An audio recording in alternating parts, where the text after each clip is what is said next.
supposed to sign here, and you're supposed to print your name there. You want to redo the copy? No, that's okay. You can just print your name there and then on top, and then.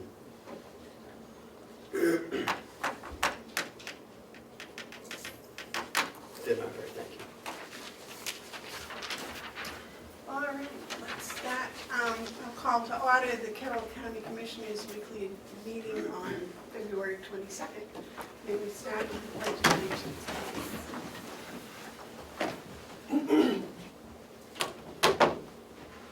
I pledge Allegiance to the flag of the United States of America and to the republic for which it stands, one nation, under God, indivisible, with liberty and justice for all.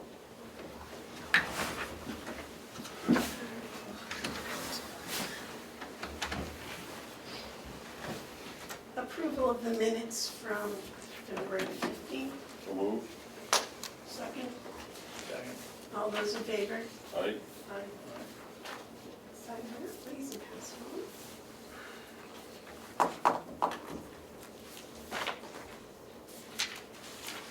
So wait, The public input. well, I was gonna wait for them, but yes, you're eager to do? I am, so I'm preparing a story to let people know that it looks like the budget might be wrapped up on Monday. So I'm asking the commissioners what they think the most important thing the voters ought to know about this particular budget, especially when it comes to the farm, but not limited to the farm. I think that there's no anticipated increase in taxes. It's the most important thing. Commissioner Babson? No anticipated increase in taxes, and we've gone from a deficit to pretty nice surplus. You know what the surplus is? Help me on that one, Ken, a million, 1 point. Currently, it's 2.1 for 2016, for 2015. We don't have any audited numbers yet, but I can tell you, it'll be a nice addition to the fund balance. Commissioner Hounsel? The good news for the taxpayers is there will be no increase in their rate, and maybe even a decrease. We'll wait to see when tax rates are set, in the sense that we're not increasing taxes, and that's really quite good.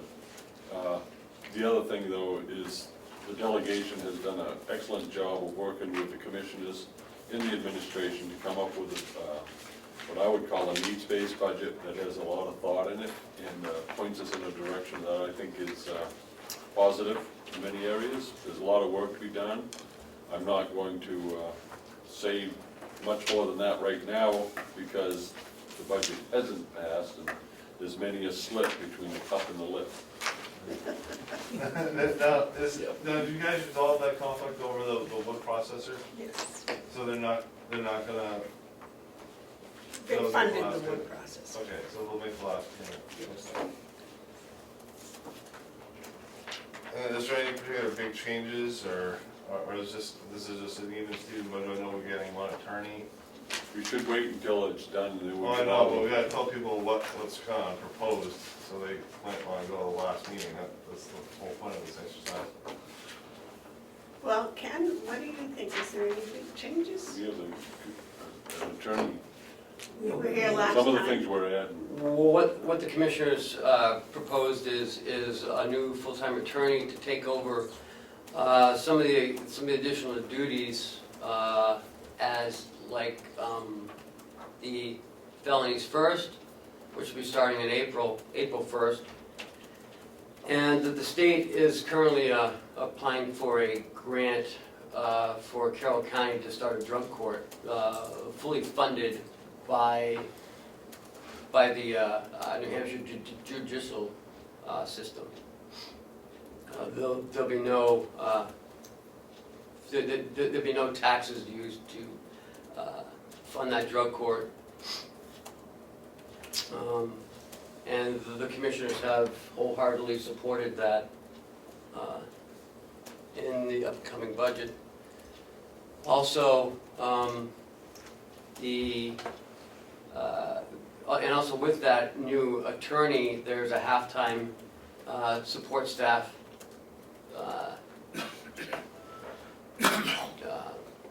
also added to that to help with the increased workload.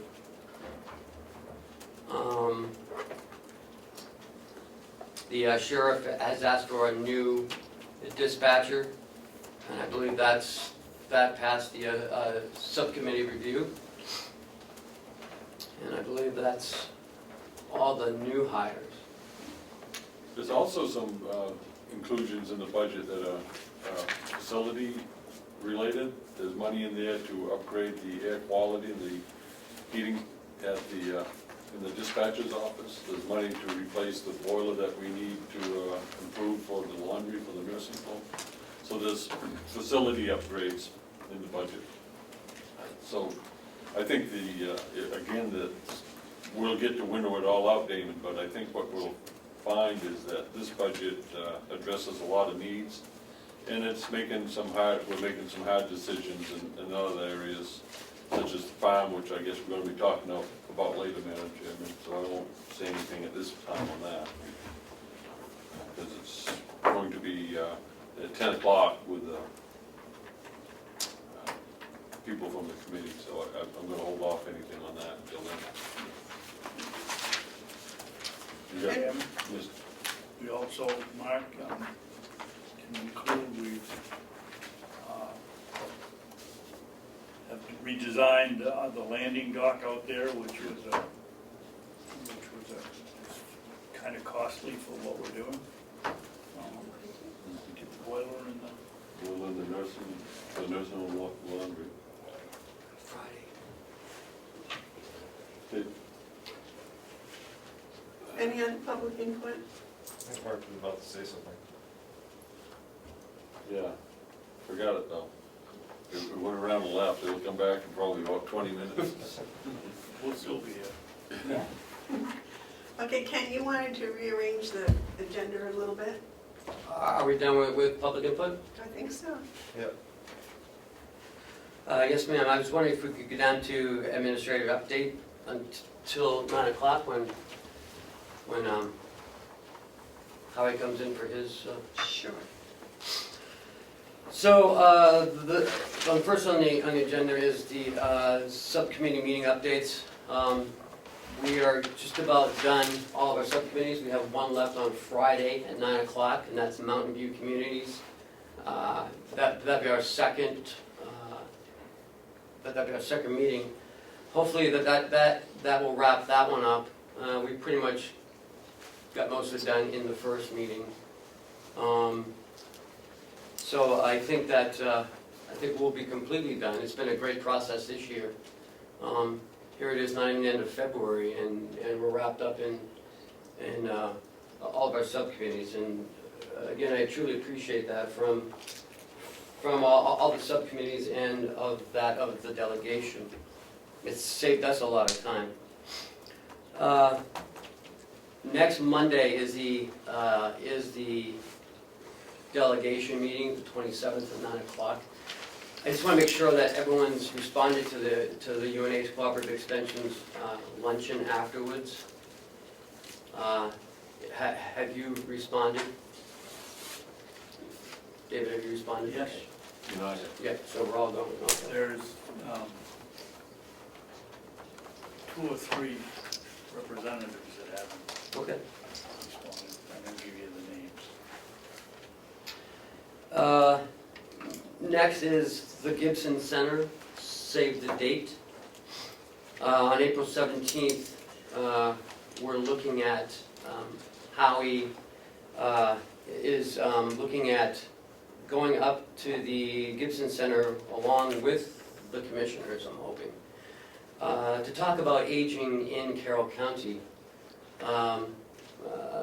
Commissioner Hounsel has started this ball rolling, and I think it'll be a really good meeting. It'll be a roundtable discussion on aging in Carroll County.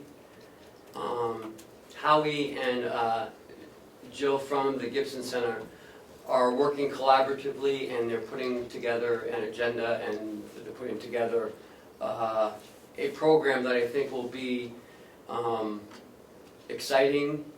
It'll be something that I don't think we've ever done here in this county.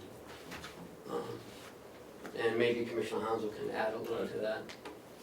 I was gonna ask Damon if he was coming to that. I hadn't heard about it until this very minute, but I think it is important. But if I could, Yes. for Damon's benefit, and because it does need to be some publicity behind this, this is an exciting thing. It was an idea that just kind of came out, and Jill Reynolds and George Cleveland at the Gibson Center have just jumped all over this thing. They want to host this roundtable discussion to talk about the needs of our growing senior population in the county. And they feel so excited to be connected with what the county does. And for Howie Chandler and Jill Reynolds and George Cleveland to be collaborating is really quite an exciting thing, I think, for seniors in Carroll County. It's got some early attention. They're going to be bringing out an agenda and more specifics, but they're asking people to save that date, And what was the date again? April 17th at 12:30 at the Gibson Center. A roundtable discussion to assess the needs of senior citizens in Carroll County.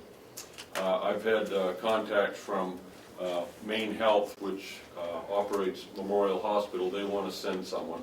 And I had a call yesterday from Senator Shaheen's office. They want to attend as well.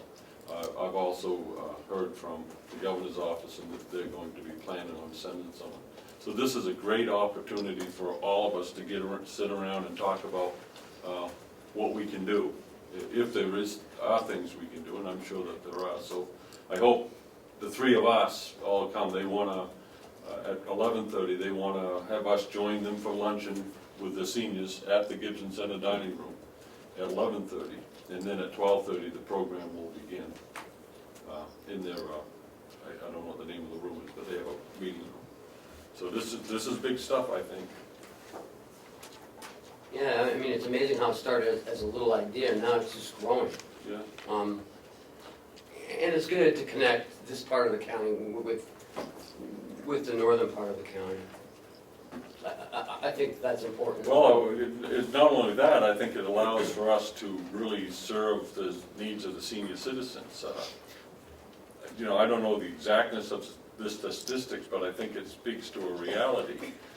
In 2014, 14% of the population of Carroll County was over the age of 65. It's projected by the year 2030, as much as between 30 and 40% of the population will be that high. So it's very important for us to get in front of this so that we can assess needs. There's no promises coming out of this, it's just we're going to sit around and talk about it. Well, it'll also help us because our budget is going to be affected as the senior citizen population right. increases. Our BEAS payments are going to increase, and that's a major portion That's right. of our budget, so that's important. And then we've finalized 2016.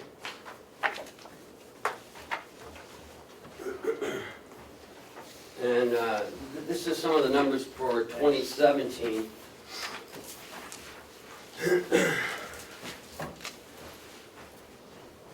So as of right now, So this is, 16, yeah. okay, 21, that's just, So, as of right now, if we were to pass the 2017 budget,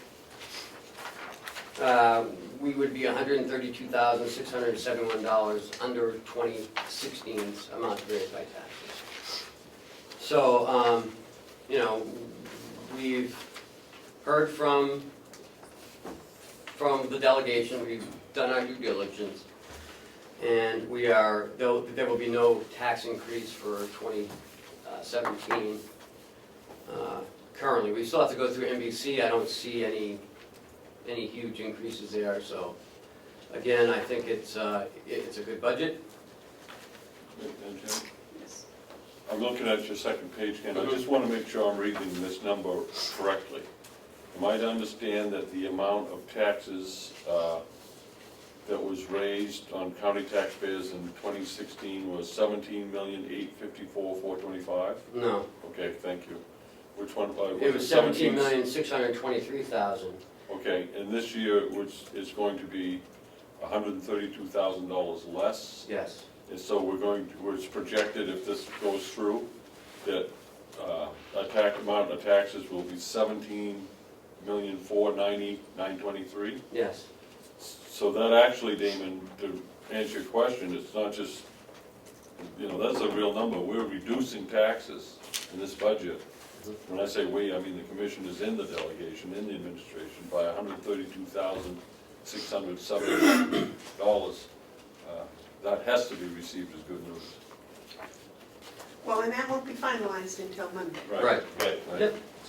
So, Anyway, let's be from the government list. That is good news. So, I just wanted to go over some of the numbers from 16, just to highlight them for you. We've got 10 minutes or so. In the revenues, Which sheet are you on now? The rev- in the revenue, Okay. on the first page, the county miscellaneous income, it was $27,503. We only budgeted $4,000. And that's because we sold some of the sheriff's vehicles,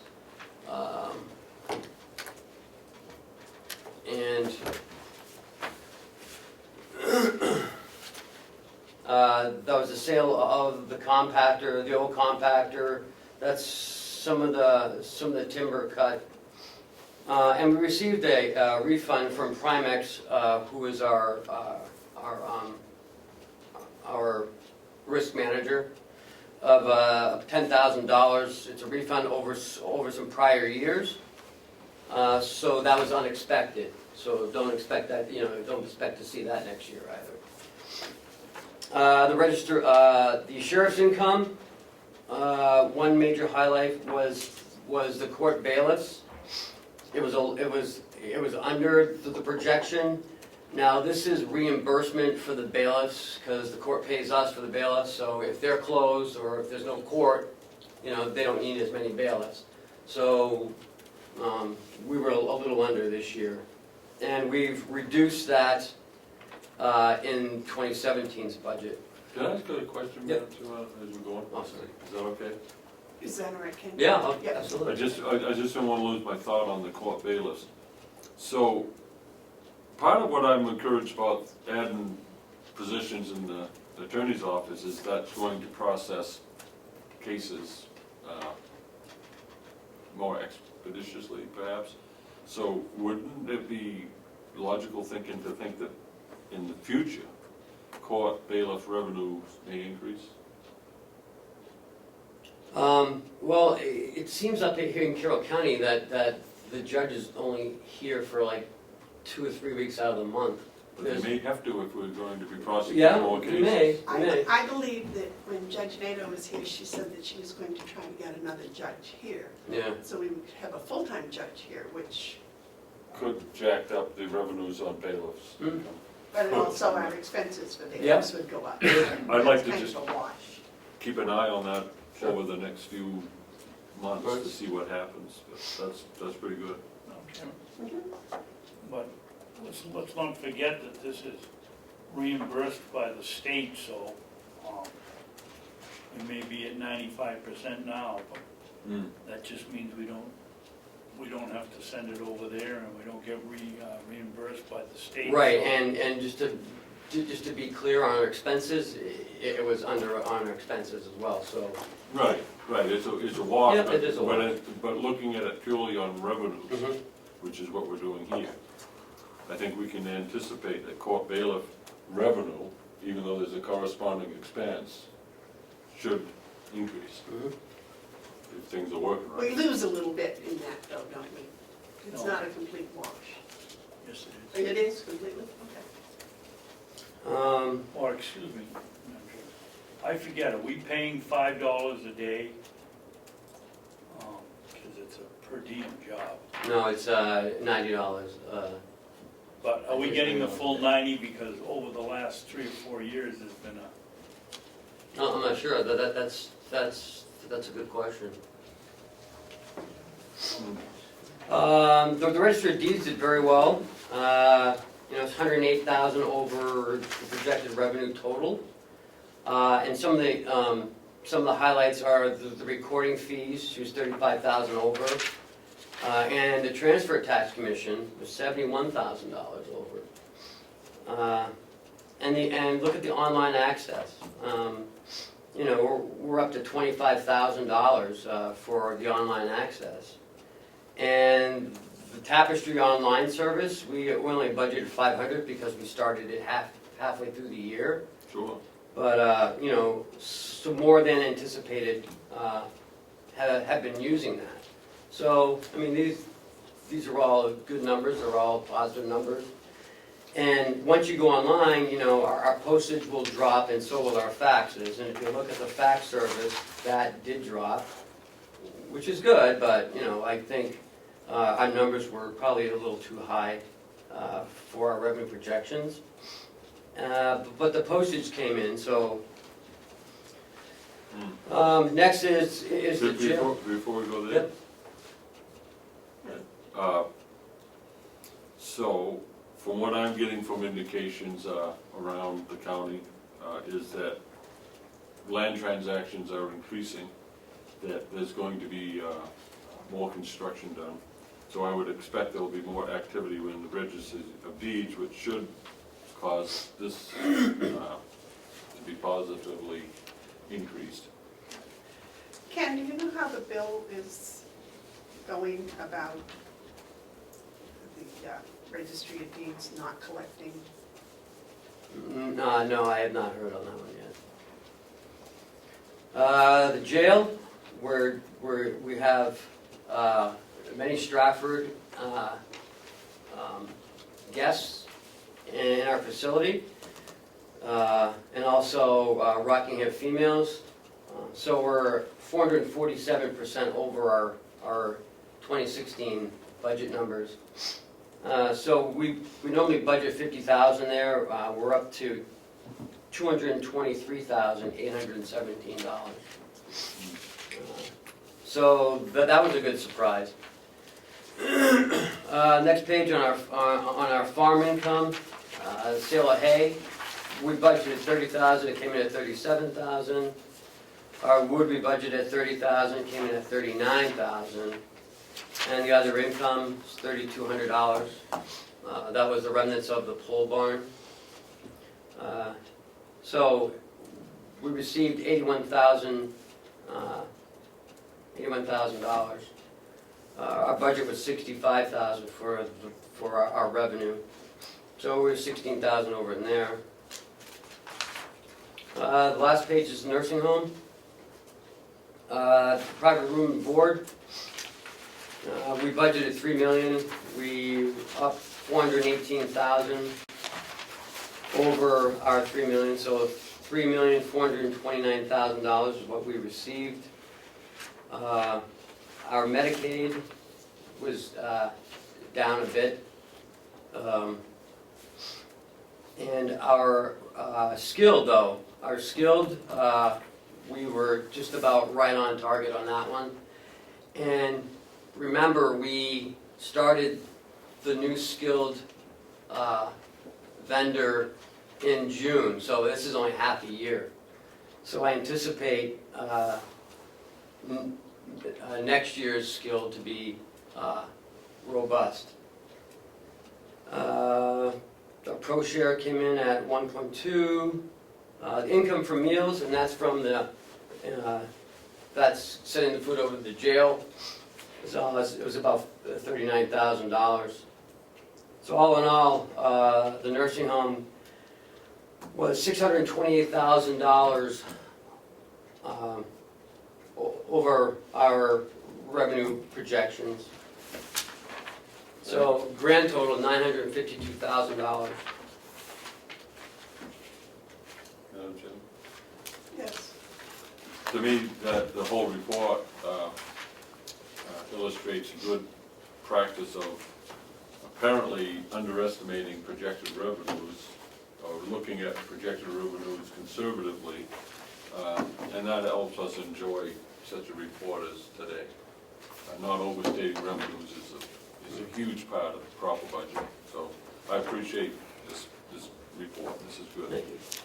Well, I think having higher revenues than anticipated is a reflection in how hard everybody's working. Especially in, well, all around, I can't say especially, just in one department. I mean, Jason's been, really trying to get borders in here, to try to reduce some of his expenses and, trying to get revenue, and, we are. I mean, we're, as this report shows, last year I think we had like maybe 50,000 or 55,000. I think everyone's been very proactive Yeah. in that. I think it's good. Yep. Are we ready for Howie? Yeah, if we can come back to the expenditures later on in the, Right, well, Howie's here now. Yep. Can I just say one final thing on this? Sure. The appreciation is extended to everyone because they all departments realize more revenues than was projected. So to echo what you were saying, this is a good job by all. Yes. Howie?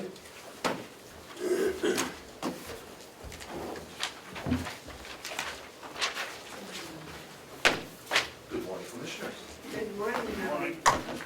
I hope you had time to look through those slides. I don't expect that you're going to want to go through them all, but I want you to consider them as being kind of a dashboard that at different times and for different reasons, each of those indicators are going to give you insight into what's going on, or at least, if not insight, the opportunity to ask a question. And that's sometimes the most important part of those indicators.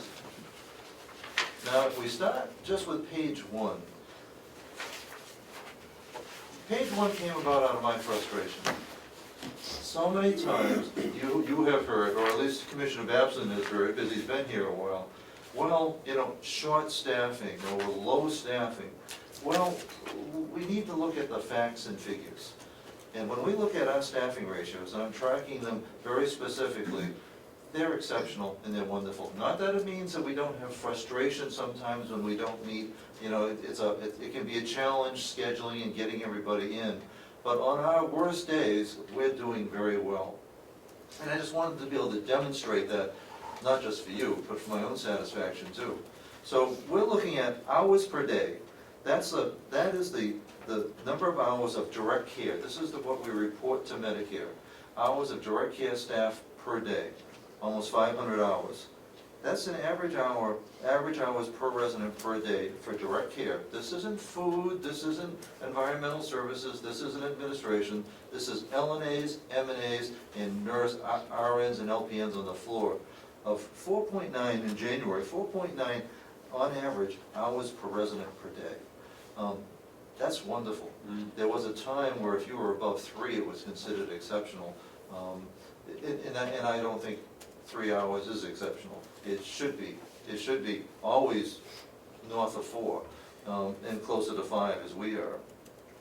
Now the other part that I want to look at is the column, the second one from the right, the average residents per LNA on 7 to 3. That's the assignment load. You get into many places and the assignment load is typically 1 LNA to 12, 1 LNA to 15.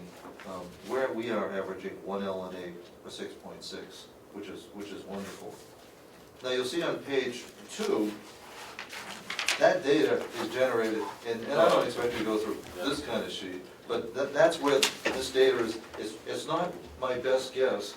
This is what I input each and every day. This is the origin of that data. So that if you, and I put it out there only in case at some point you might want to say, well, where does that 6.6 come from? Well, it's actually based on the actual, not scheduled, not hoped for, not planned for, but the actual worked. How do you get these figures out? We're You actually, don't have a code on Cronus that says when you go in and you're doing LNA work, you punch here and then you punch out? How do you get an accurate assessment of who's working where and when and how long? good question. It's actually done by the nurse supervisor on each shift. It's required by Medicare when you start to walk into the office area, just before you enter the door, look to your left, there is a required posted sheet where it'll show how many shifts were worked, and it's done by the nurse on duty. So the night nurse puts in the night nurse hours, the evening nurse, so I'm taking it right from the original data sheets. So it's not based on the schedule or hope for or plan for, it's what actually is done and reported to Medicare. Because you have to have integrity. Now, truth is, I can make a case that our hours of care are far greater than this. This doesn't include our activities and therapeutic, it doesn't include all kinds of other hours. This is just I wanted something that's consistent with what's reported in other places in exactly the same way. So we really have a lot more care hours than this. But this is that's a good question. It's the Medicare reported direct care hours. Thank you.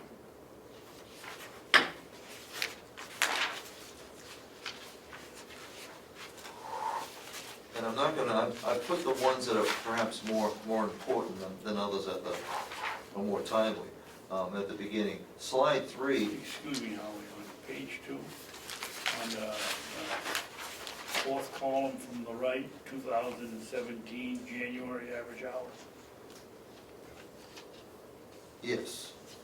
Can we assume, because these figures are fairly close, 49,440, 494,7, et cetera, that we're looking at full staff or half staff, or is that any indication of how well the shifts are being staffed Well, that's the, in total entity?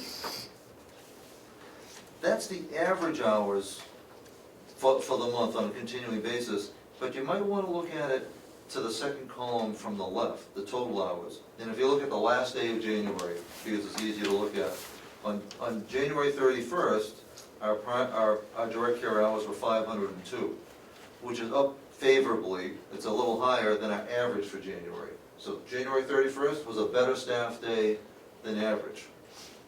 Which day was the snowstorm? I don't know, although I can tell you that our snowstorm, our staff is wonderful. The tougher the conditions are, they find a way to get in and make it happen. I was amazed because I was there the day of the snowstorm in the evening, and people were staying over and coming in early and whatever to help fill in, make sure, because they thought some people might not be there. Well, I was never a Marine, but you know, the motto of adapt, improvise, and overcome is what they do. They trade shifts, especially in dining services, people that live close for people that live farther away.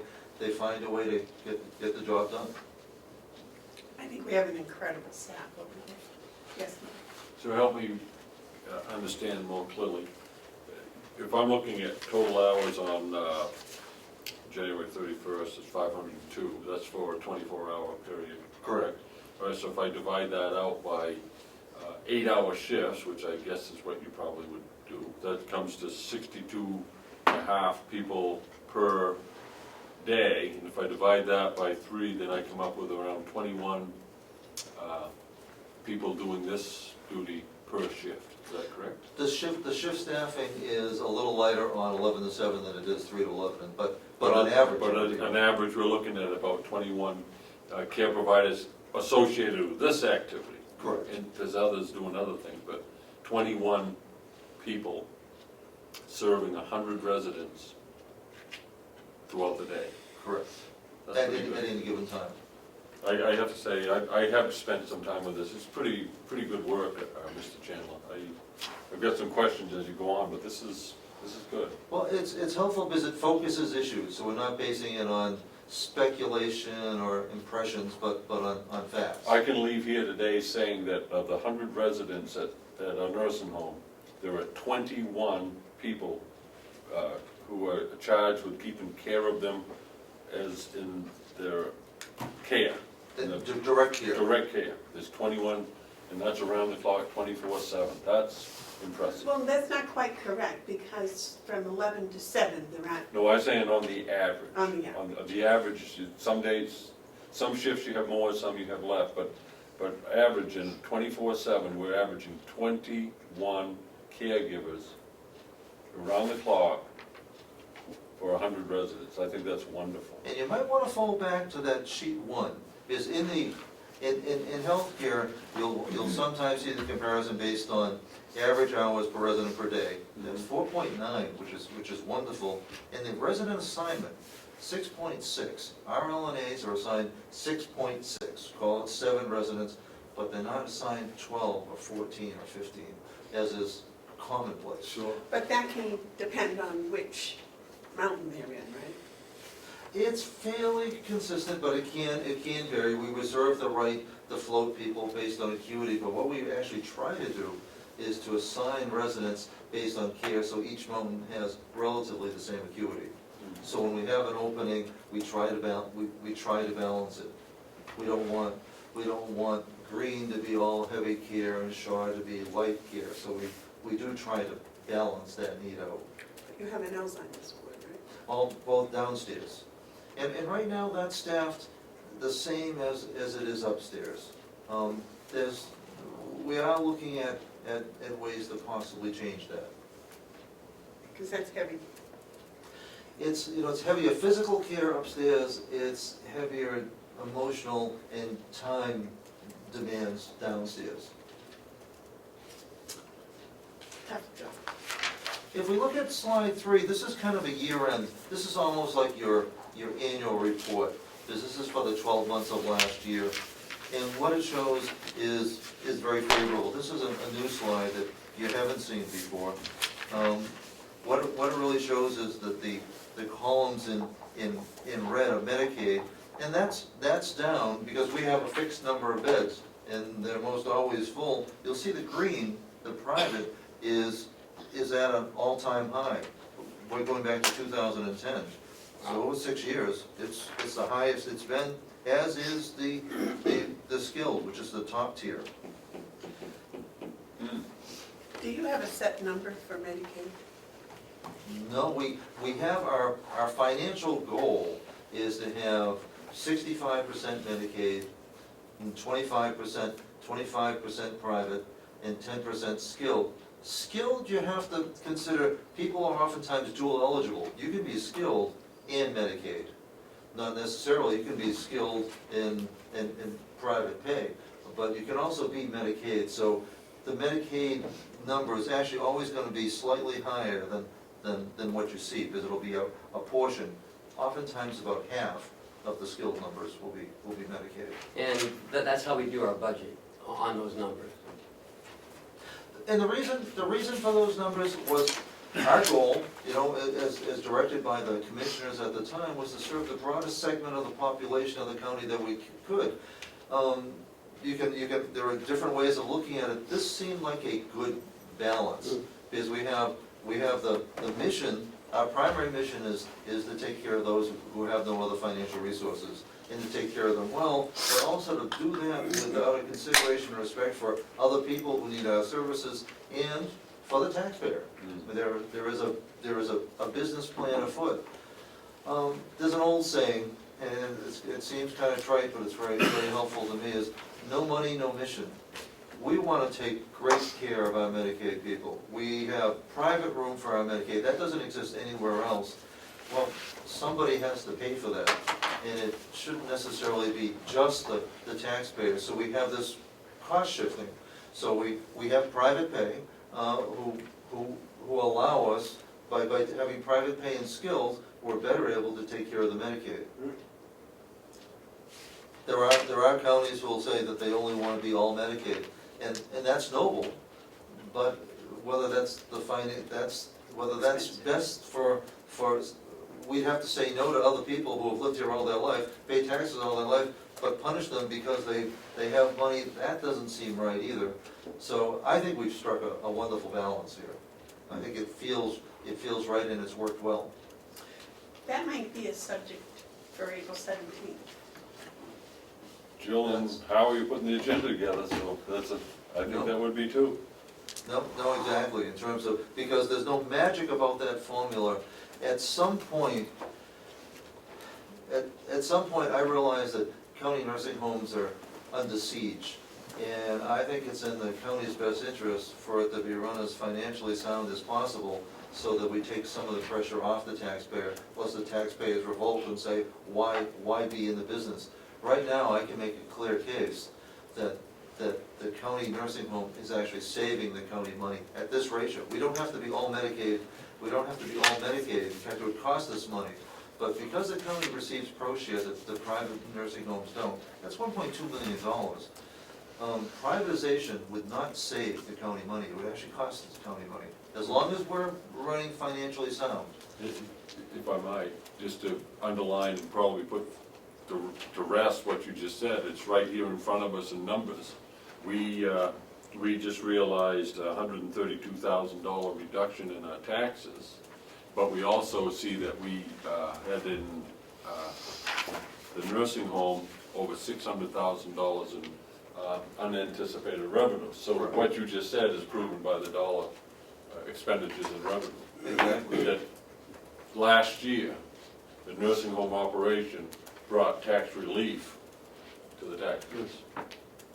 If you sold the nursing home to a private operator, what you would see is that you would still be paying for it under BEAS. Exactly, I was just going to So say you'd that. be paying for it one way or the other. Right. This way you control it and you actually can generate revenue in Right. savings. So it's actually one of the, it actually works out well. Yes. And those in the county, if the nursing home is filled and they go someplace else, we still pay for it. We still pay for it, even if they go out of county. We still pay. So, As we know. as we found out. Are there any other slides? I'm trying to think if there's anything else that, the slide 4 is just giving you an indication of a different format of the slides, but, you know, being efficient, you know, an empty bed, selectively, it's good to have some empty beds at some times in order to be able to meet the needs of hospitals. But as you can see, in this case, over the years, we've been increasing our total census hour, which has made a big difference. Yes. I would like to spend some time talking about some of the things that got my interest from pages 28, 29, and 28 and 29, I guess, for now, having to do with hires and termination. Can you expound a little bit on what I'm looking at? It seems, and looking at the graph, it seems extremely erratic and not, and I may be misinterpreting it, but not stable. Well, in what you're seeing, the reason for the relative instability is a staff classification called per diems. Somebody comes and only wants to work on call. Well, they do that until they find a full-time job. So it's kind of an in-between time. This chart would be much more, I think, helpful if we took per diems out of it and only had it be regularly scheduled staff. Because it spikes when they come on, and then after they haven't worked, after they haven't met their contract, you know, once a month, we decide who isn't gonna be coming back at all, and we initiate the termination paperwork. And so you'll see, you know, big jumps in terminations. That was the reason for terminations in December. We cleaned up the per diem list. Howie, I was wondering, could you, next month, do one of these for the full-time, 40-hour, and you call 32 hours full-time, Correct. without the per diems in it? I think need to do that, because I don't find this to be helpful, because it's distracting. Yeah, because if I could, I'm confused by it. What you just said helps, and I think we do need that separated, but if I look at page 28, July, the one that's got my attention is 2015, that blue one. Yep. In July, we saw 10 new hires. And if we go over down, we go to the next page and we see July, same thing, we see 6 terminations. So just in reading that, it sounds like we have 4 more people working than we did. In July, somehow we picked up 4 people. And I don't think that's probably a total picture. No, because if they're on call, it doesn't really tell us, we haven't increased our total FTEs at all. So is it safe for me to say at this point that 28 and 29 needs to have some clarification? For it to be useful. Yeah. Right now, it tells us just enough to ask questions, but not enough to draw conclusions. I'd like to get a handle, if we can, on what is driving turnovers, and the per diem thing I can understand, but I'd like to see what it is for those who aren't per diem. Well, and the good news is, we have very little turnover, it's a very stable, of our full-time people, full-time benefited people, it's a very, very stable staff. So per diem is not union. They're not at all. Okay, thank you. The next 2 pages show the shift for the agencies, the per diem. Yes, sir. I was reading the exit interviews that we got from Human Resources or whatever you call the department. And there's some items in there that I think we've got to talk to Howie about, but I don't know whether it qualifies for non-public session or not. Can anybody help me? When you read them, would you take a look and see? Can we wait till we get to that point? We don't need, why, you gonna come to that today? Yeah, Yeah. and that's on the schedule. Oh, okay, I didn't see that. Where is it? Down to after lunch, Oh, that must be on the back Yeah. side. right there. It's on Back page 2. side. It's on page 2. Okay. Now, the exit interviews are on page 1, Right there. Exit interview memorandum after lunch. above yellow folder. Oh, yeah, okay. Um, I'm sorry, okay, well, we can take it up then. You can have lunch first. Oh, okay. Thank you. Howie, let's go to page 30 and 31. Before we do that, because I want to stay on this exit, Commissioner Babson raised a point. We're going to have this interview memorandum with Gwinnett. Would it be possible for you to attend to, because I think there's going to be some questions that we might have. I serve at your pleasure, I I'm mean, glad to. you need to come back at 2 o'clock. 1:30, we got the electric bid, and right after that, Yeah, so like around 2 o'clock. 1:35. How long's that It's electric gonna be bid about gonna take? 25 minutes, 25 minutes. To do the electric bid? Yeah, because we have to talk about it, we have to Oh, okay, decide. all right. I thought We we, only And- have 30 minutes to Huh? make we only have 30 Yeah, minutes to make a or an hour to decision. make a so I'm gonna put down here 2 o'clock. Right, because then it's gonna go into our non-meeting, so he can be here for that too. Thank you. Well, I'll be You'll here. leave. So, page 30, agency shifts. Now, agency is different than per diem. Agency is contracted labor, not county employees. Okay, So, Agency? Agency, it's when we're desperate yeah, and we're contracting with an outside agency and paying an outrageous amount of money. it's about $60 to $80 or $90 an hour. so you'd like to avoid And those that? aren't, Definitely, and those aren't per diems. they are not per diem. Per diem are actual staff, non-benefited county staff.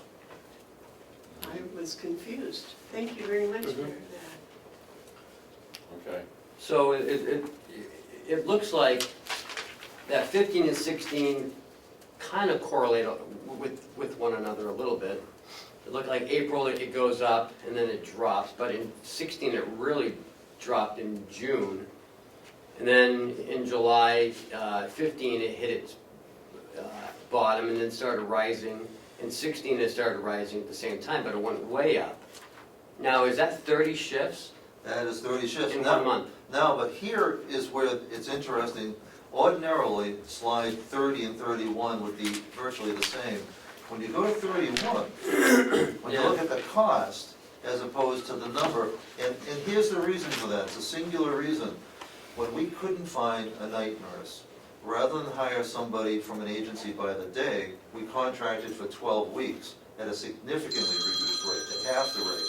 So that while we had those 30 shifts, we had, you can see our costs were actually less. And that's called a travel nurse, so don't get confused between agency and travel. Although they're included under the agency funding, Yeah. but even that isn't where we ever want to be, but sometimes it's where we find ourselves having to be. So a travel nurse is a long-term contract. Correct. About 12 weeks or so. Looking at this information now, it would appear to me that the trouble area in July and August, that's when we have the most call for vacation. Correct.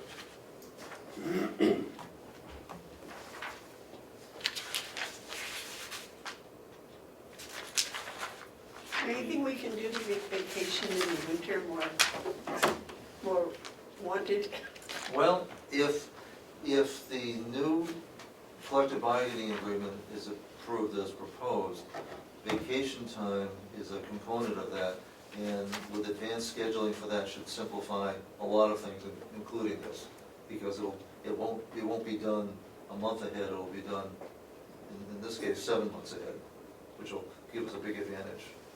But is there any way that, Howie, that we can give an employee that realizes that all of a sudden that, you know, rather than going to the lake for the summer, you might want to take a ski vacation, or you might want to take, and give them 2 or 3 extra days vacation if they take it in the winter, or take it,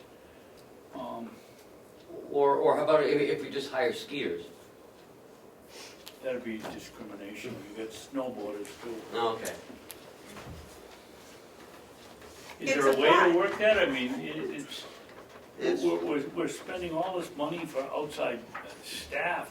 I can't believe that we can't turn around and pay our own people Can more we money. hit this later? So, because Okay. it has to do with. Want me to go out and come back in 2 hours, or what? No, it's Two in a when we row. talk about the union update. Yeah, okay, yes, Mark. Yeah, I'd like to have an idea of what the triggers it might be. I think Commissioner Babson points it out, that it's, you know, you got summertime triggers, vacation triggers, but there must be other things. I'd like to know what all the triggers that would cause us to be in the enviable position of having to use agency staffing, if it is something that is unenviable. it's, in this case, There's it probably wasn't, a balance where you want some. well, this was an unfilled, well, our goal is to have 0 agency. Okay. But this was when we had an unfilled position. Tough to find that night for us. Yeah. Okay, thank you.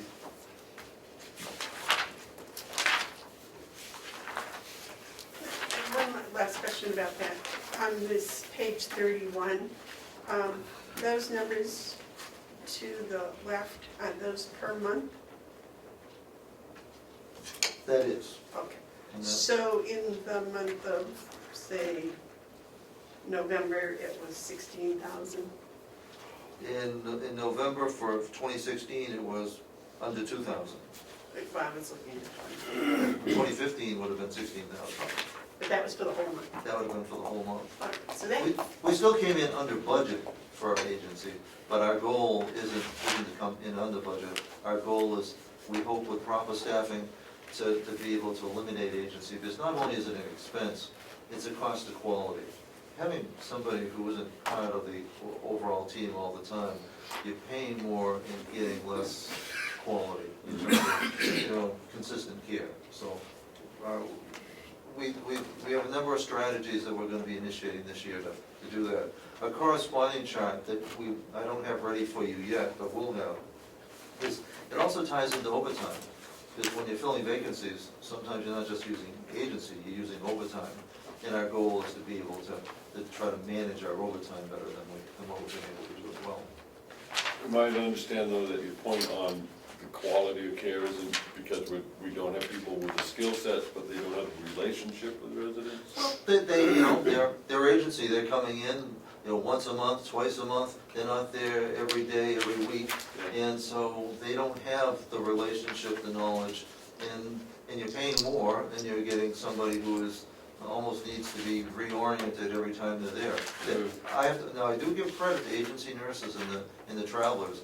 They tend to be tremendous people, very adaptive, because it's a very stressful environment to walk in, so they tend to be exceptional staff, but they're still at a disadvantage. a lot of things have happened. If you haven't been in 2 weeks or 3 weeks, you know, you're at a disadvantage to, just to catch up to know what the changing needs are, who the new residents are, what their needs are. And so it isn't the best way to get quality care. Well, I think your goals sound very possible. It is. Yeah. I mean, we can get there. So on slide number 19, the resident discharges per month. So that's just skilled, right? We're talking about skilled here? We're talking about all discharges. That's all, that's death and Okay. discharges to home. Yeah. It's broken down by detail following that, in terms of how many are deaths. and how Okay, so many- you have, so in October we have 5 Correct. discharges to home Okay, discharges to home, on slide 21. 21. Correct.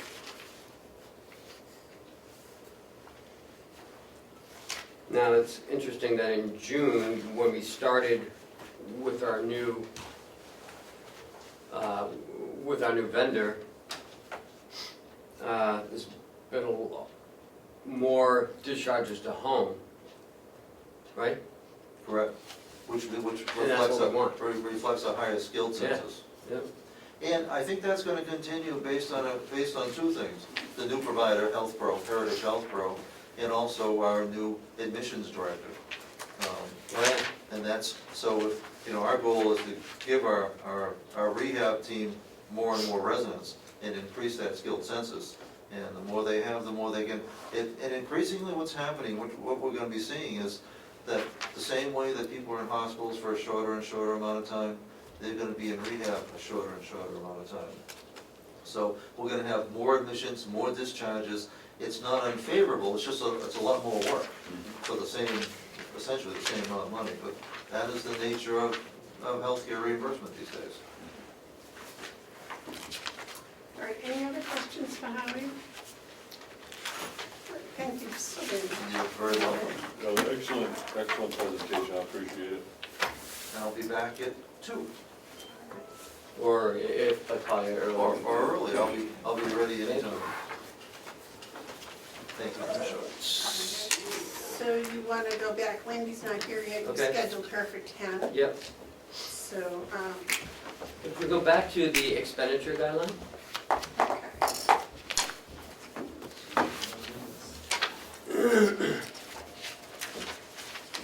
so last year was our first year putting together a budget. And as you see, the medical insurance You want to requalify that statement? is the first year that I put a budget together here. Prior to that, it was already put together when I got here, so. This is your first. Budget, yeah.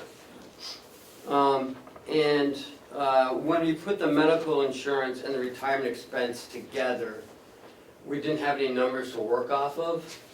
So if you look at 012, the medical insurance, we budgeted $572,000. We spent $504,000. And remember, that's halfway through the year is when our renewals are.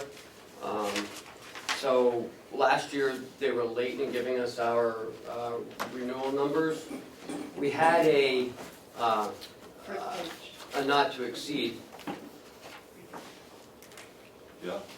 We had an amount not to exceed, which was, I believe, last year was 13%. So we underspent that by $68,000, but it wasn't due to any huge savings. It was just it was our first calculation. The retirement was the same. So I'm just highlighting, you know, some of the big numbers in the budget, so you don't say, oh geez, you know, we saved $68,000. The treasurer, there's no real big thing. On the third page, under special fees and services, 4102. Workers' compensation, we have a $60,000 savings. last year, Primex gave us a holiday of 120,000.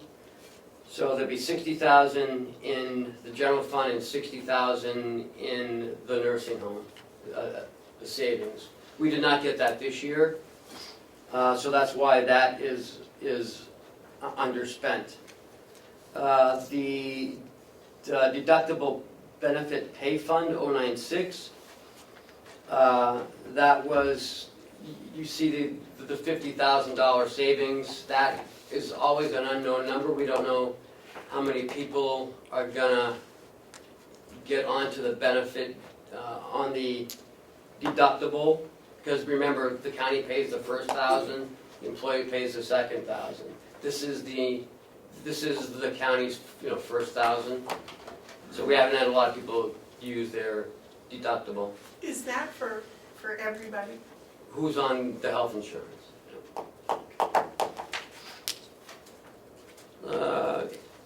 HR, the next page, there's a $6,000 saving in salaries. Our HR journalist left halfway through the year. So there's some little monies in the ancillary salaries like Social Security, retirement, and the Medicare. Is that journalist being replaced? Yeah, actually Carrie took her place in those hours, Carrie McQuillan. She's in finances. Right, yep. So to answer your question, no, she's not. On page 6, the attorney, you'll see the paralegal is 5,300 underspent. That's because we had a long time employee leave, and it was filled with someone with less experience, so less of a salary. Is that a union position? No. The assistant attorneys, we had in and out of there all of last year. And we also asked the delegation to transfer some money into that account so we could hire Michaela's replacement early. And down at the bottom, extraditions. We never know if they're gonna have to extradite someone from somewhere. So last year they did not. Last year they didn't try a lot of cases. Only towards the end of the year did they. On page 8, the registered deeds. Salaries, was $14,000 underspent. We had a position leave halfway through the year, and it wasn't filled until the end of the year. So that's the savings there. Are they up to full staff? Yes, now? they are now currently up to full staff. So that 235 is their solid number. On 024, contracted equipment and services, that's something that is in statute that only the registered deeds can use, and that's for some of her updating of her equipment. The sheriff's department, there was some almost $95,000 of savings in that department. And one was the court bailiffs. As you see, we had almost $27,000 in there. But on the revenue side, it's also down too. So those two correlate with one another.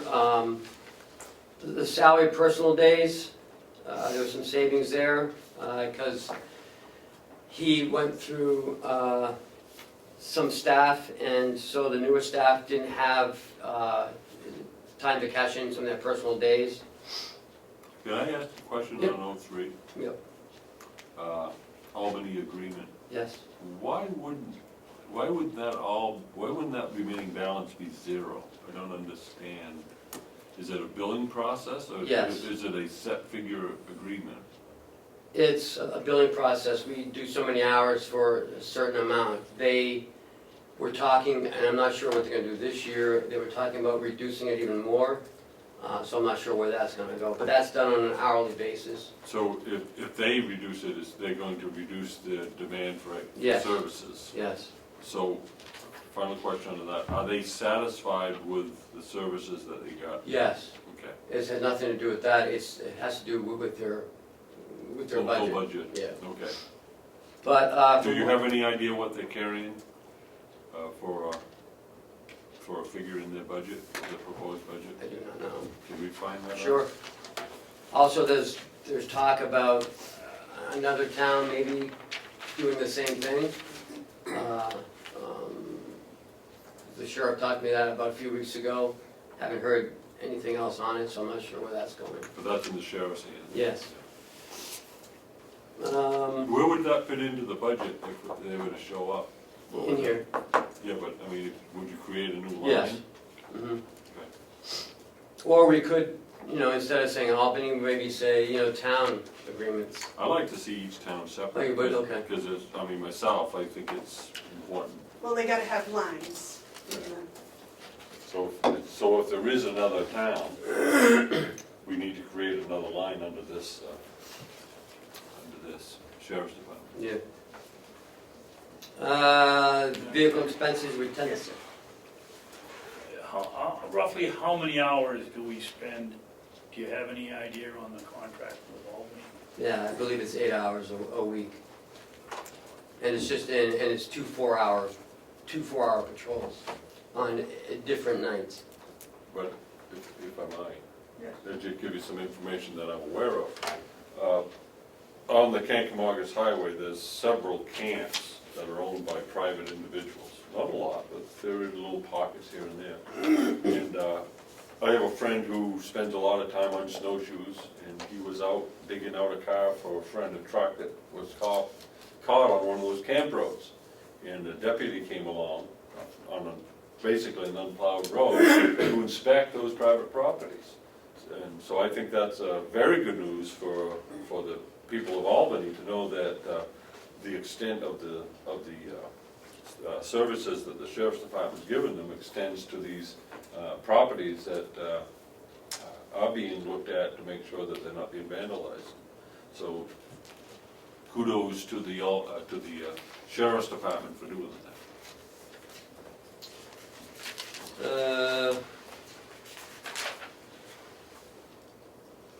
In the next page, page 10, we get dispatch, same thing.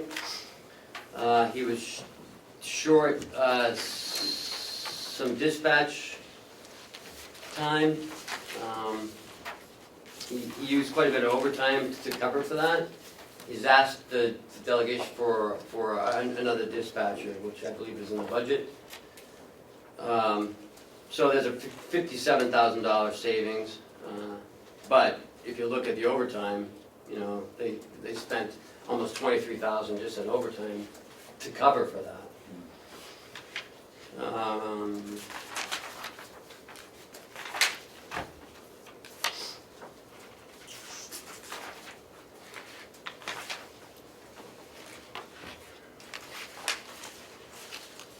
On page 15, on the jail,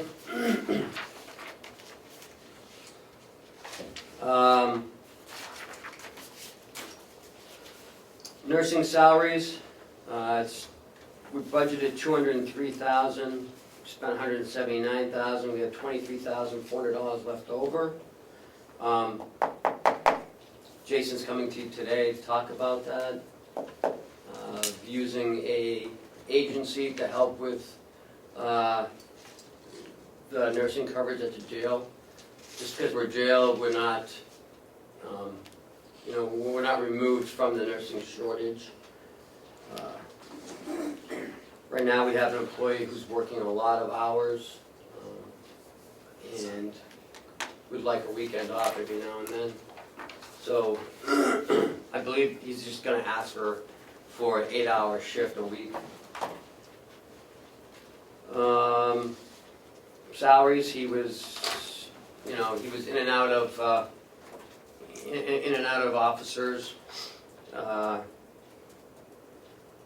So the overtime, he spent $25,000, and we had $47,000 left in the salary line. The medical insurance, again, that was our first year. Not sure what we were gonna use for medical this year. Give me the line number. 012, almost Yeah. $57,000 Yep. remaining in that line. Medical services and supplies, 025. We budget 110,000, and this is for any medical that the inmate may have that we have to pay for. Apparently, we've been lucky for the last couple of years. I guess prior to that, Commissioner Babson, you would know that they were quite substantial. So knock on wood, Jason's done a really good job. So I'm not sure if we lowered it this year or not.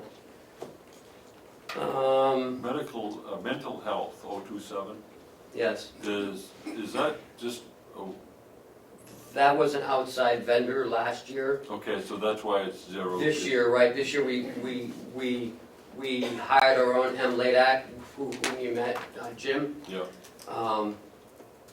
He's now an employee, so this line is now 0.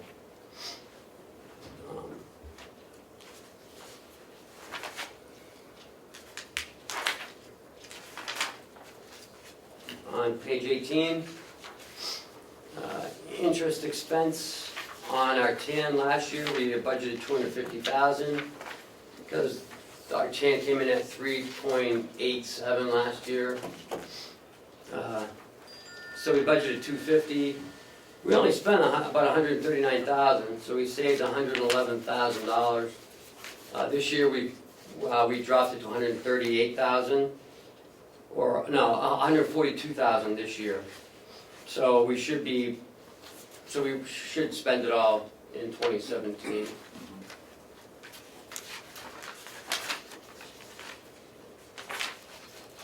On page 19,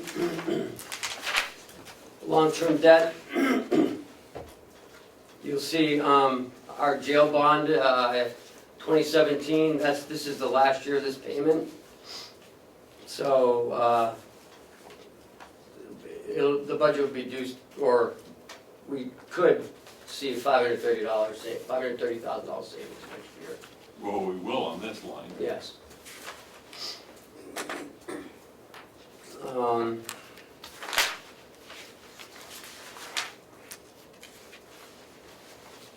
On page 22, the Carroll County Convention. The travel expense and meeting expense. Just want to point out that we only spent $3,400 out of a $6,000 line.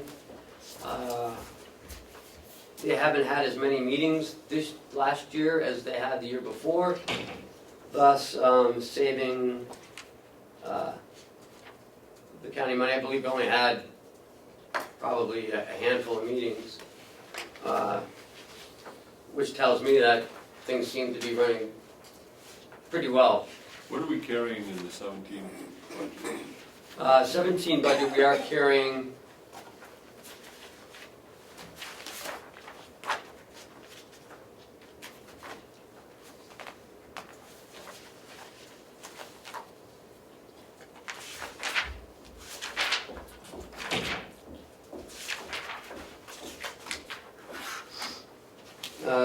$38,000.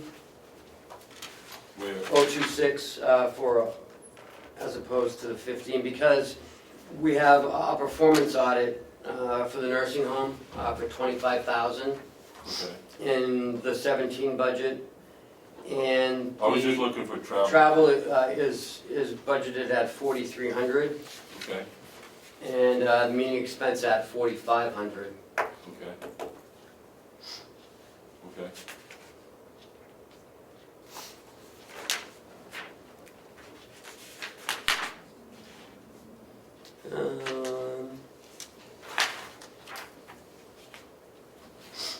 What did you say the travel was in 4,500. 4,500?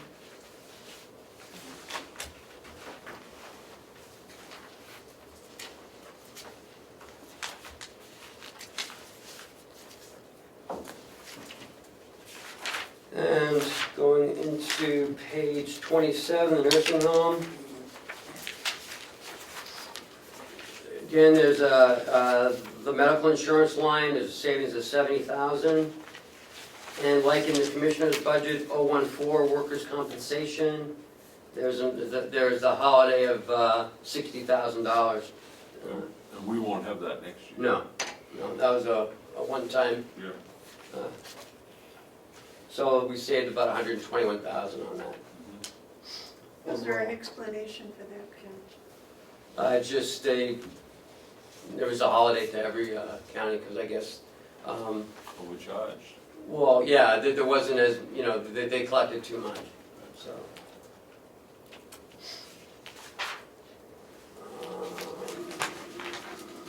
In page 29, in the nursing department, overtime, now this is what Howard's talking about. There's budget $185,000 in nursing overtime. And we spent $184,990, so, I mean, A lot of money. yeah, but when you look at agency, it's 88,000. And we spent 71, so it's almost $17,000 in the agency line. What are we carrying for next year, Dave? I believe, well, let me put a little bit more too, I believe in agency, now we're carrying at 88,000 again. Okay, I'm looking at overtime.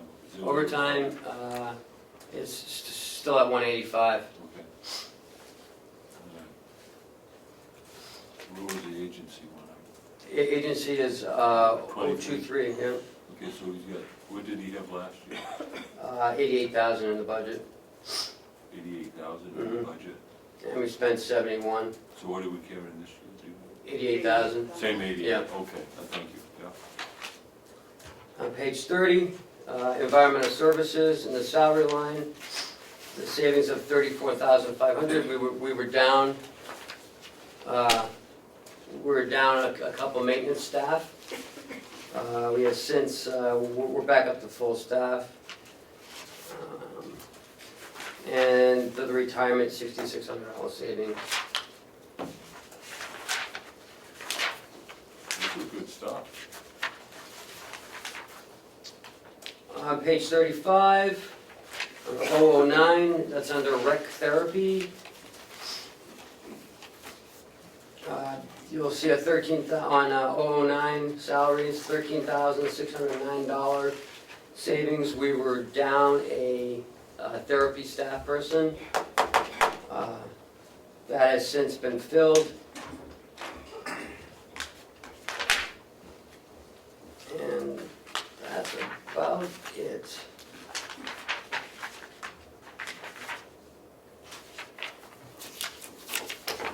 Very, Thank you very much, Ken, for the update. very good. Any questions for Ken on any of that? All right, we're ahead of schedule, Ken. We are. What's next? I guess I could get up and do some stand-up comedy or dance or, Well, we have 15 minutes. You want to do, I guess we can do the yellow folder if that's okay. okay.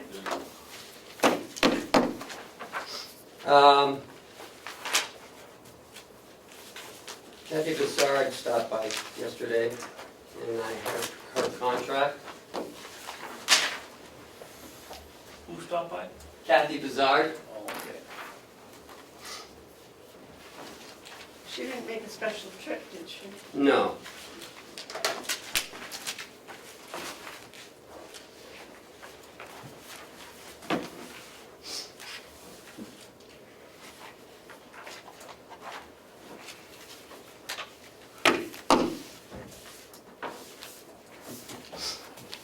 Should have made copies of that, I'm sorry.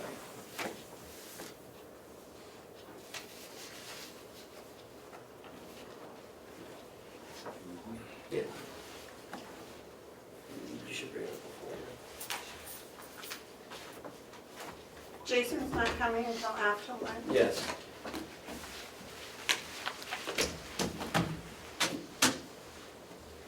When did you schedule lunch? Right after we, From 12 to 12:30? I think 11:45 to 12:30.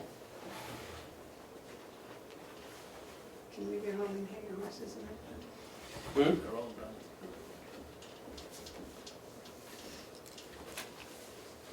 20 seconds, I think? Yes, sir.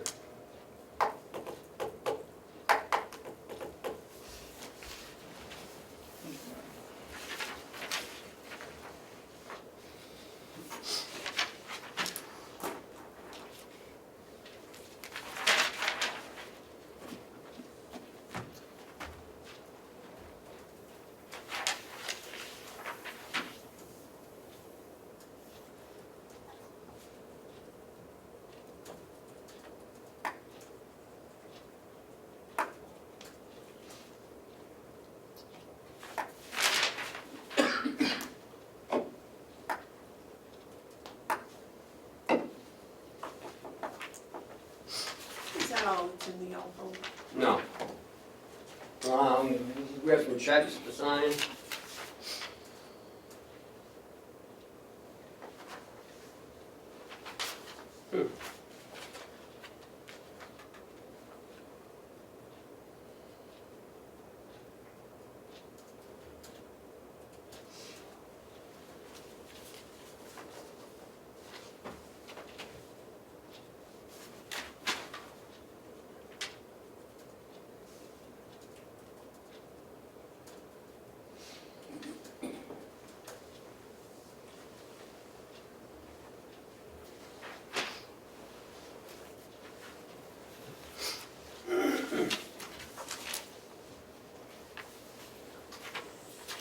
Yeah. Those are retroactive. Yep, yep. Who signs? Do we all sign? No, it's Just, just the chairman usually Okay. does. And I've got some bank cards that I need to sign too. Contract with retroactive for the first of January. Am I right, Ken? Yes. that's the rest So, of it. can I see that then, please? When you're done? You certainly may. And this is what happened when she contacted the town of Conway.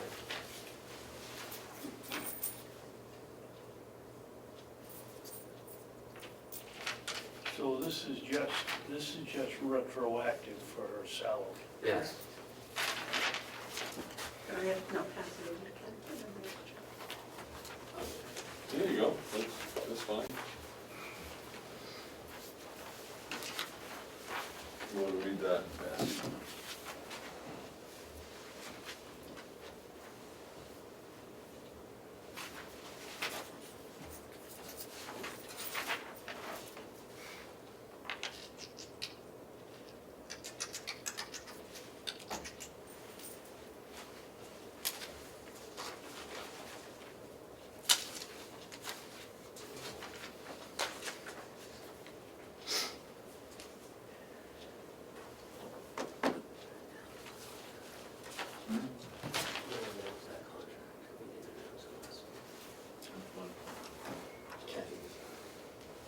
Oh, yeah. We should.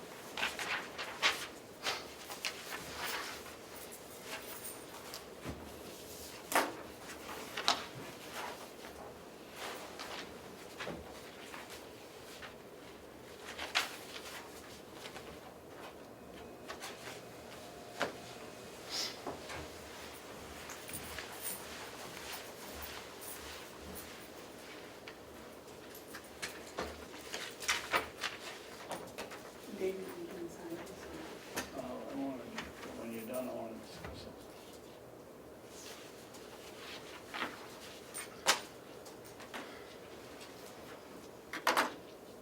Do we need to go into non-public to do that? I don't think so. I think No, I to just, announce it. we have in here that the times will be changed. We had that before and they never got changed. Do we sign this before we get the times changed, or we? I mean, you know, we don't want to micromanage her. I think we should just trust her. No, but I'd like to see what's agreed upon done. That's Okay. a big difference. I'll make sure it happens.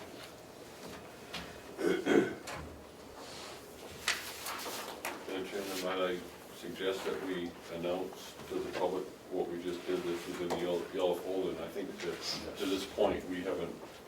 have not. We have not discussed this. Oh, okay, well, that is a contract. No, I need to see it back because I don't know the exact title.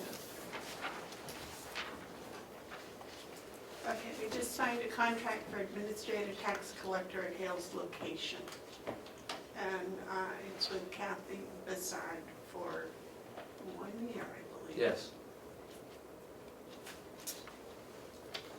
And Mr. Babson, you need to date it. And you had discussed it in non-public last week. Yes, this was a contract negotiation that fit into the 91A, and, But weren't those notes sealed? Is that meeting sealed? Yes.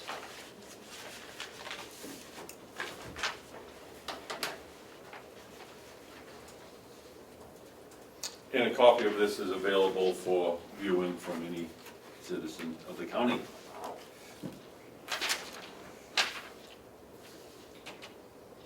That is in our function as Selectmen. for the Hale's location. Yes. Okay, that's it for the yellow folder. So we have, we signed 2 checks. One for Hale's location, one for mileage for $51.36 for Kathy Bevard.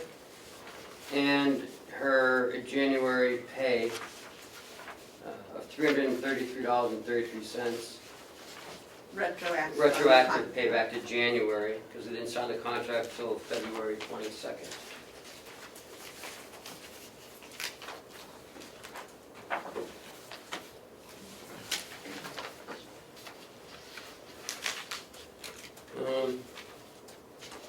I guess we can do non-public minutes. Wendy is downstairs. Is she? Oh, is she? They're gathered downstairs. Okay.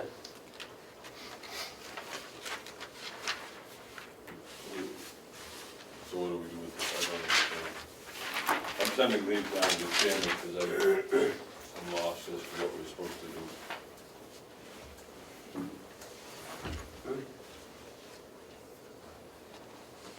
What?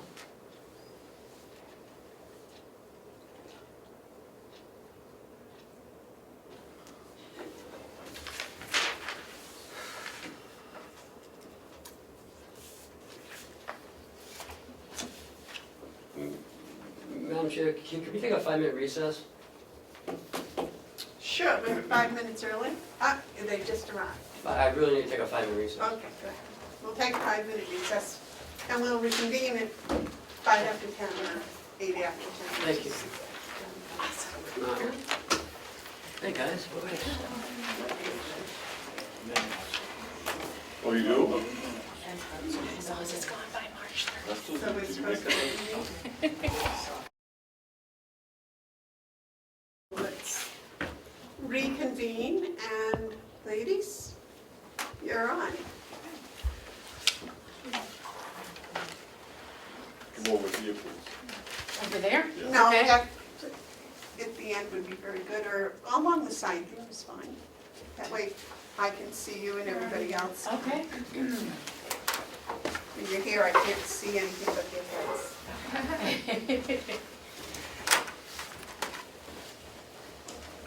So hopefully you all received the final report that we sent out yesterday. So it's a pretty large document, and we tried to summarize some of the overall findings in the beginning, and just some bulleted points to make it easy to kind of get a review of all the things we looked at. And so today we just wanted to touch upon a few things that we thought were important to talk about, but then just kind of leave it open for questions and discussion with the commissioners and anyone else that's here. So this final report that we put together, we really think is kind of like phase 1 of the county farm project. We, as a committee, thought we couldn't really move forward with feasibility or looking at the potential uses of the county farm until we really got a good grasp for how the farm was operating financially right now. So that was really the focus of the last 6 months, to do a really good evaluation of what's happening now. So we hope that we use these findings and recommendations for an interim plan in the next year or two until we determine what the county lands should be used for, what's the best use of them. So that's kind of the overall takeaway, is that this is phase one, and we hope there will be a phase two looking at the potential uses of the farm. So Wendy's going to talk a little bit about some of the financial findings that we have. Okay, well, our goal in looking at the financial data was to evaluate the impact of the farm activities on county taxpayers. Madam Chairman, I hate to, I really do, because I hate to interrupt, but I don't know who you are. And I'd like to know everyone's name. Yeah, I'm Olivia Summers. I work with UNH Cooperative Extension, mostly in agriculture. Good to meet you, Wendy. Wendy Scribner, UNH Cooperative Extension and Forestry and Wildlife. Thank you. And I'm Jessica Wright. I work for the Upper Saco Valley Land Trust. Thank you. Madam Chair, Yes. could I ask the girls a question? Okay. Would you like us, if we questions as we go along, to ask them, or to write them down and ask you at the end? I'd say if you have questions, ask us while we're going through the. Okay. I would appreciate that, because there's a lot here. Yes. Yeah. You Yeah, can have more of a dialogue than a Yeah, we're presentation. just Exactly, going to yes. be brief Yeah. so that there is a lot of time for questions. Okay, good, thank you. Okay, so we looked at budget information from fiscal years 2015 and 2016. As you know, back in April of 2016, our DPW employees began coding their hours between DPW, wood production and processing, and hay production. So we use this information to identify the amount of time and therefore the personnel costs that were associated with the farm-related activities. So a key point to mention is that what we found from this data is that between 84 and 87% of the DPW employees' time was spent on the DPW activities, water and sewer system. Farm activities took up between 13 and 16% of the DPW employees' time, and the bulk of that was focused in the second and third quarters of the year. So last December 21st, we presented the information that we had regarding fiscal years 2015 and 2016, where we estimated the personnel time for the first and fourth quarters of 2016. The data we presented back then also did not include fourth quarter expenses or revenues. So you asked us at that time if we would collect the data from the fourth quarter and present our findings once we had incorporated that information into the analysis. So we have incorporated that fourth quarter data. We sent out a summary of our findings with that information on January 28th. Steve Knox and I then attended a delegation DPW subcommittee meeting on January 30th, where a number of questions came up about the numbers that we had presented. And so you'll find two documents. One is in the report and it's identified as an addendum to our findings, and then the other is in the appendix, and it is responses to questions that were raised by Representative Avellini at that January 30th meeting. The subcommittee had some questions about why some employee salaries and benefits were not included in our analysis, and so we addressed those concerns in the addendum to our findings. So just to briefly go through what our methodology was, we went through a lot of that back in December, and I don't want to bore you with it again, but in fiscal year 2015, there were 3.6 employees working for the county DPW. One of these employees was focused on water and sewer as well as DPW functions. The other employees were identified as focusing on DPW and farm operations. We did not include that employee's salary that was identified as working on water and sewer and DPW when we did our analysis. So we ran our 2015 analysis based on 2.6 employees, and that included the maintenance supervisor, the maintenance coordinator 2, and the inmate supervisor. Following the January 30th subcommittee meeting, we reran the analysis, adding in the maintenance coordinator 1's salary. They asked that that information be included to see how that impacted our findings. Looking at fiscal year 2016, we ran our analysis based on 2 employees. The maintenance coordinator 1 position was terminated during fiscal year 2016, and the 60% time inmate supervisor position was shifted from the DPW over to the House of Corrections. So we did not include either of those positions in there. Again, following the subcommittee meeting, we reran the analysis, including the inmate supervisor salary and wages, to look at how that would impact our findings. We also looked at identifying the operating costs that were specifically related to the farm, and that included supplies, seeds, fertilizer, gasoline, diesel fuel, electric charges, telephone charges, payment for the wood processor, and vehicle, equipment, and building maintenance. And how we calculated the percentage, in some cases, like with supplies, we went line by line and identified whatever an item was, what was it used for, was it farm related, was it DPW related. Some of the costs, like electric, diesel fuel, gasoline, we used percentages to break out what we felt made sense for the portion of those funds that would go for farm versus DPW. And all of the specifics of how we made those decisions are on the tables in the appendix. So you can see exactly how we decided on what those percentages would be. So in our initial analysis, where we looked at including 2.6 employees in 2015 and 2 employees in fiscal year 2016, we found that over that 2-year period, the farm generated about $27,700 in profit, and it covered another $47,900 in DPW personnel costs, for a total benefit of about $75,600. Again, that's a 2-year period, so on an annual basis, the farm operations reduced the cost of DPW operations by about $37,800.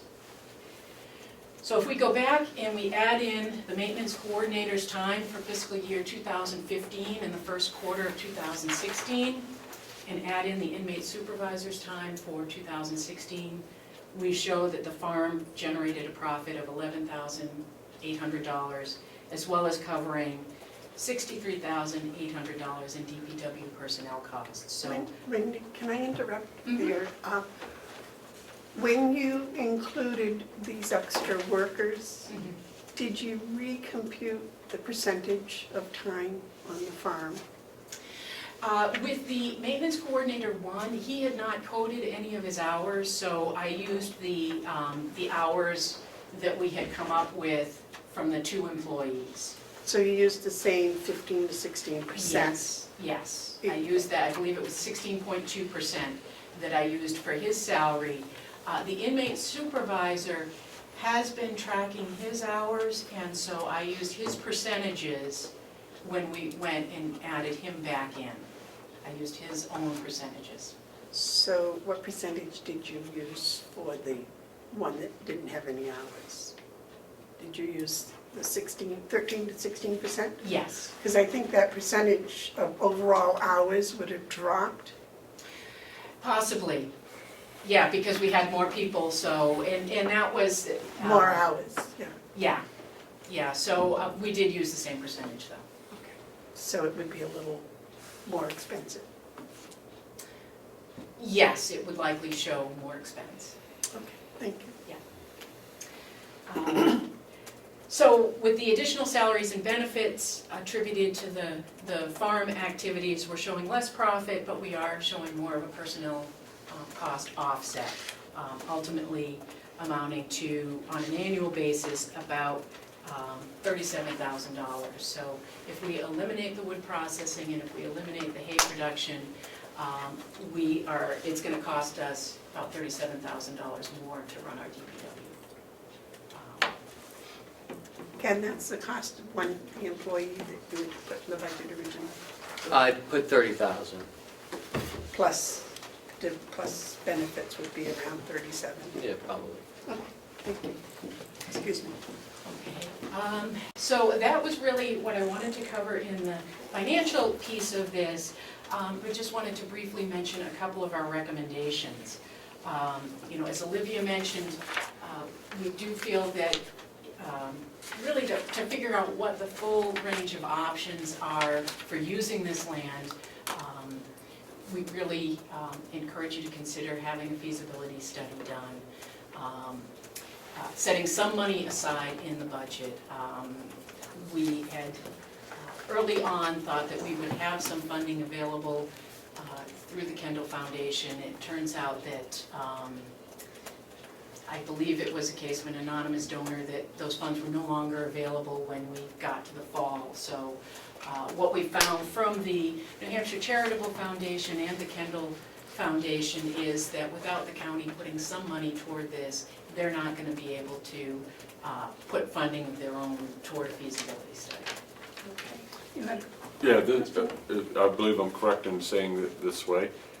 The county, the commissioners have requested that the delegation include $10,000 as our skin in the game for a study. I don't know where that stands at this point, but I think what we have is, what you have is commissioner support to continue the study, whether we get the money or not. What was it, Howard said something today, Mr. Chandler said something today, without money you have no mission, and we should continue on, and the commission, They took it out. I don't know where it I stands. don't remember. I don't know Let's go where- back and look at my notes. but- Okay, well, So I would that's great. encourage people to call the reps before they make their final determination on the budget and ask them to please include that money. We have asked, but we can't make them do that. But if your friends and people who would like to see this continue as we would encourage you to get in touch with your 15 members of the county delegation and express your feelings. Great. Thank you.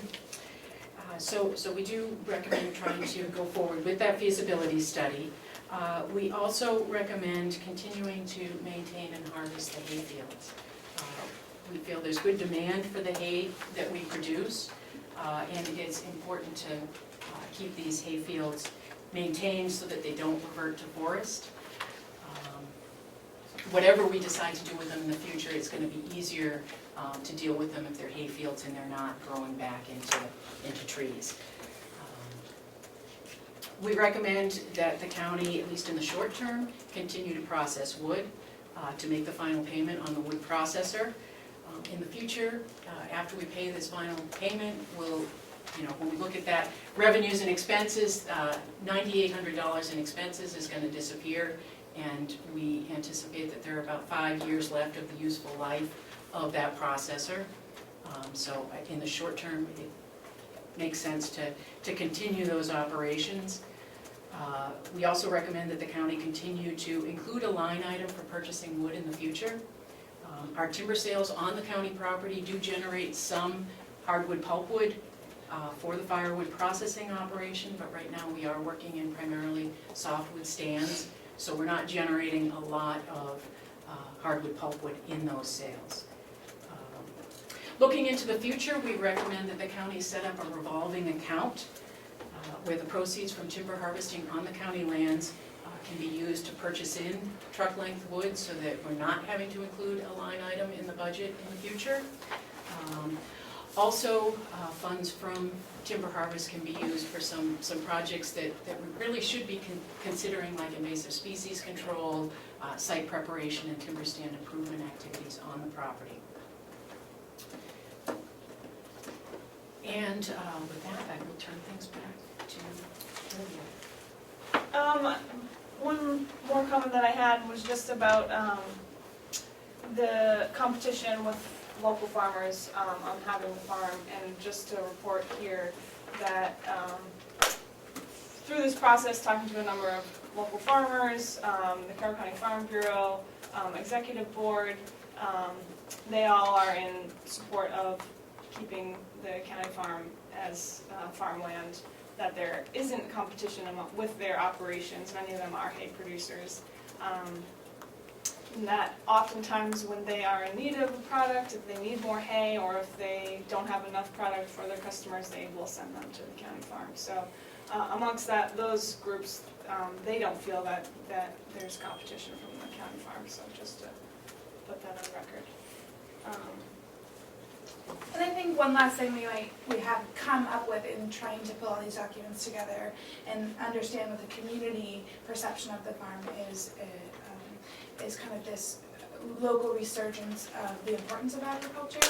I think we've seen in the past 10 years small family scale farms and kind of come back up into our direct communities, and the importance of farm and forest land really kind of come to the front of the line, where we can see the benefits of balancing our open farm and forest land with our developed lands, and kind of make those tangible choices, make those choices really tangible on how we use our lands. And those conversations are happening in the community, and we found that people are excited about this property once they get to know what's here and what the potential possibilities for the lands are, especially with this local resurgence of agriculture. So the potential is there, and I think that's kind of the thing that we have to focus on with this feasibility study, and using an interim plan in the next 1 to 2 years as we figure out where to go. I think it's really exciting, and we can all be super proud of the property that we have here. All right, thank you. Yes, ma'am. I want to start by saying this is very good work on your part. The committee should be, and I do commend you for not only doing thorough work, but presenting it in a very understandable fashion. It's a complicated issue. As we have seen, it touches on people's heartstrings, and we have to make decisions based on all the information. So I thank you for the report. But I think at this time, I want to share my position that I have. And the position didn't come until after I did review the report that I had, that I received from you. And so I thank you for that. But I think it's time for me to state my position, so I have prepared it. At this time, I would like to share my position on the continued operation of the wood processing enterprise and the hay production at the Carroll County campus. I begin by stating the relatively small amount of revenue the county realizes from these activities are not worth the efforts required to put forward. Time is money, and we have and are wasting valuable resources by spending time and attention only to reap meager returns. The wood processing and all its ancillary activities should cease immediately. Apart from not being monetarily worth the effort, county government wood processing competes directly with the private enterprises of local wood processors. By using free labor, the county has an unseemly advantage over businesses who hire and pay employees. For us to continue with wood production contradicts our efforts for job creation and business growth. I will have no part in continuing this practice. Hay production is a little different. Hay is a crop, and the fields need to be maintained and made ready for a hopeful, bountiful harvest. I will support the hay operations for 2017 as long as we develop a plan to lease the fields to private enterprises after this year. The days that the county farm was essential to the people has passed. Although I can wax nostalgic with the best of them, it is our responsibility to consider the facts and realize that county government is no longer a 19th or 20th century construct.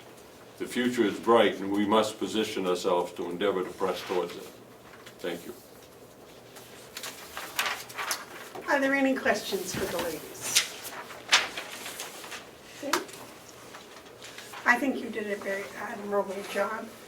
The commissioners did agree several weeks ago to form an ad hoc committee to do the phase 2 to find the potential uses. I had asked Mr. Knox to ask the members that are on the committee if they would like to be part of phase 2, to let me know.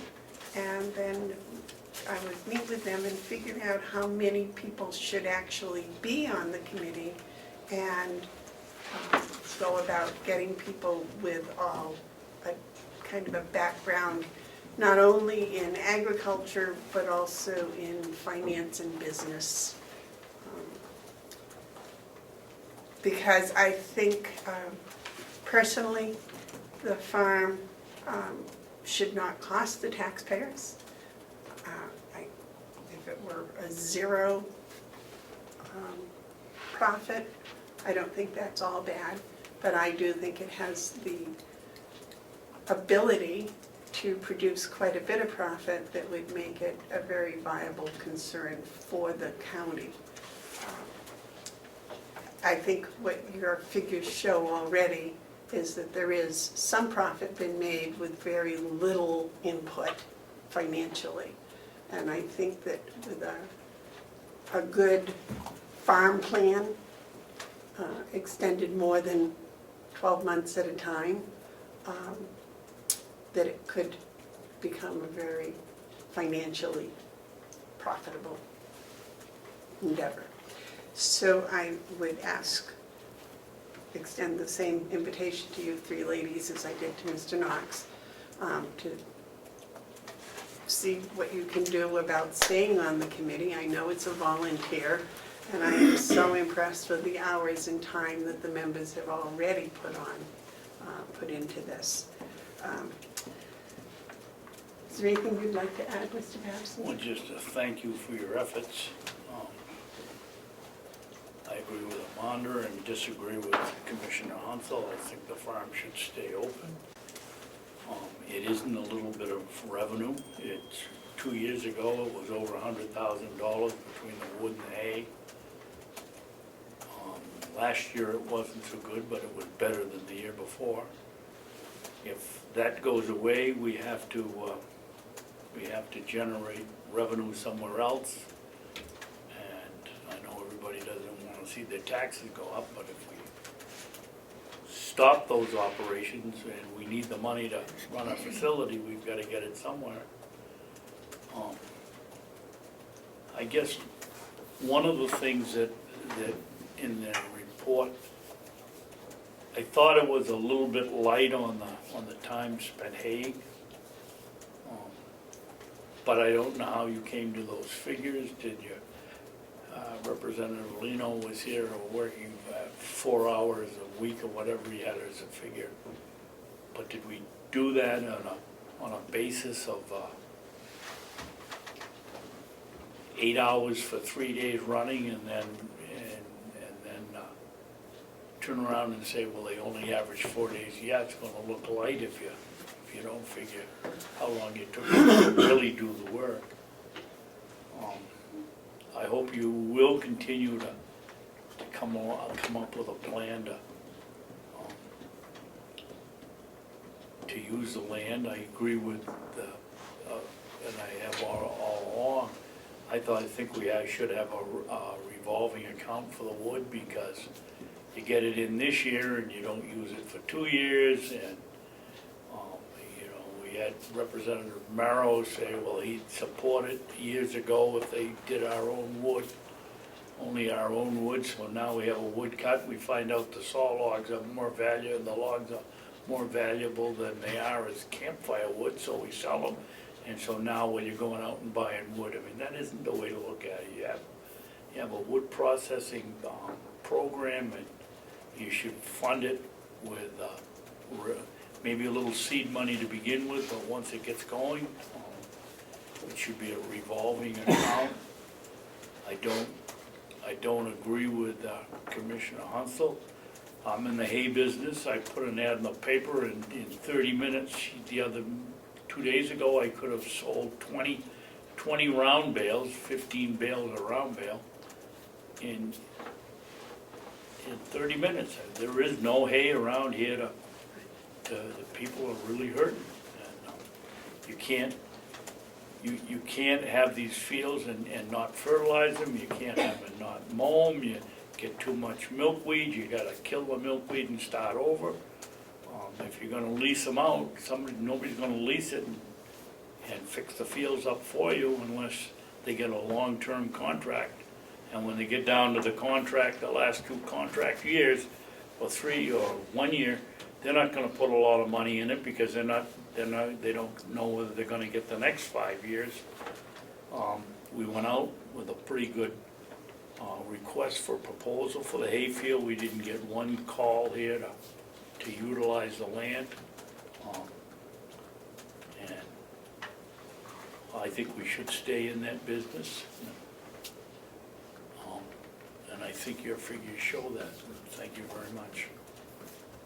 Yes, I certainly hope that you stay on for phase 2. What you started off, Olivia, by saying was this was phase 1, which means we gotta keep on it. You know, it's better to finish a task than to begin one. I just want to clarify, I am not opposed to keeping the operation of the hay going. Hay is part of, it's in the food chain. It's critically. I drink the milk that comes from the cows that eat it. It's all part of that. So I do think we need to maintain the fields as we get through whatever it is we're going to end up doing.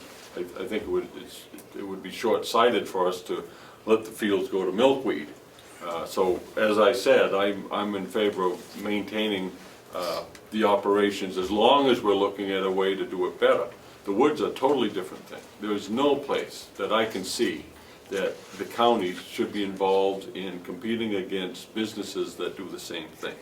And for us to not even have the wood to meet the demand, we have to ship it in, tells us that we're not really using county resources, we're using county initiative to compete against businesses. These businesses that hire people, they're paying taxes. Some of those taxes that they pay go towards county property taxes. When we compete against them, we drive those prices down because we're using free labor.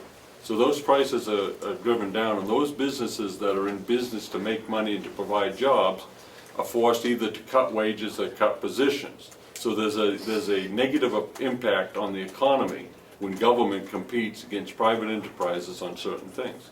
And this is, I'm not done, excuse me, I'm not done. I don't think this has anything to do with their report. Excuse me, you do not have the right to interrupt me in mid-sentence, Madam Chairman. I am making a point, and I know it may bother you, but I would like to have the courtesy to complete my point. If I can't have that. Make this in public input where it belongs, not in their report. Madam Chairman, I will not make public input. That's for people from the public who want to state an opinion.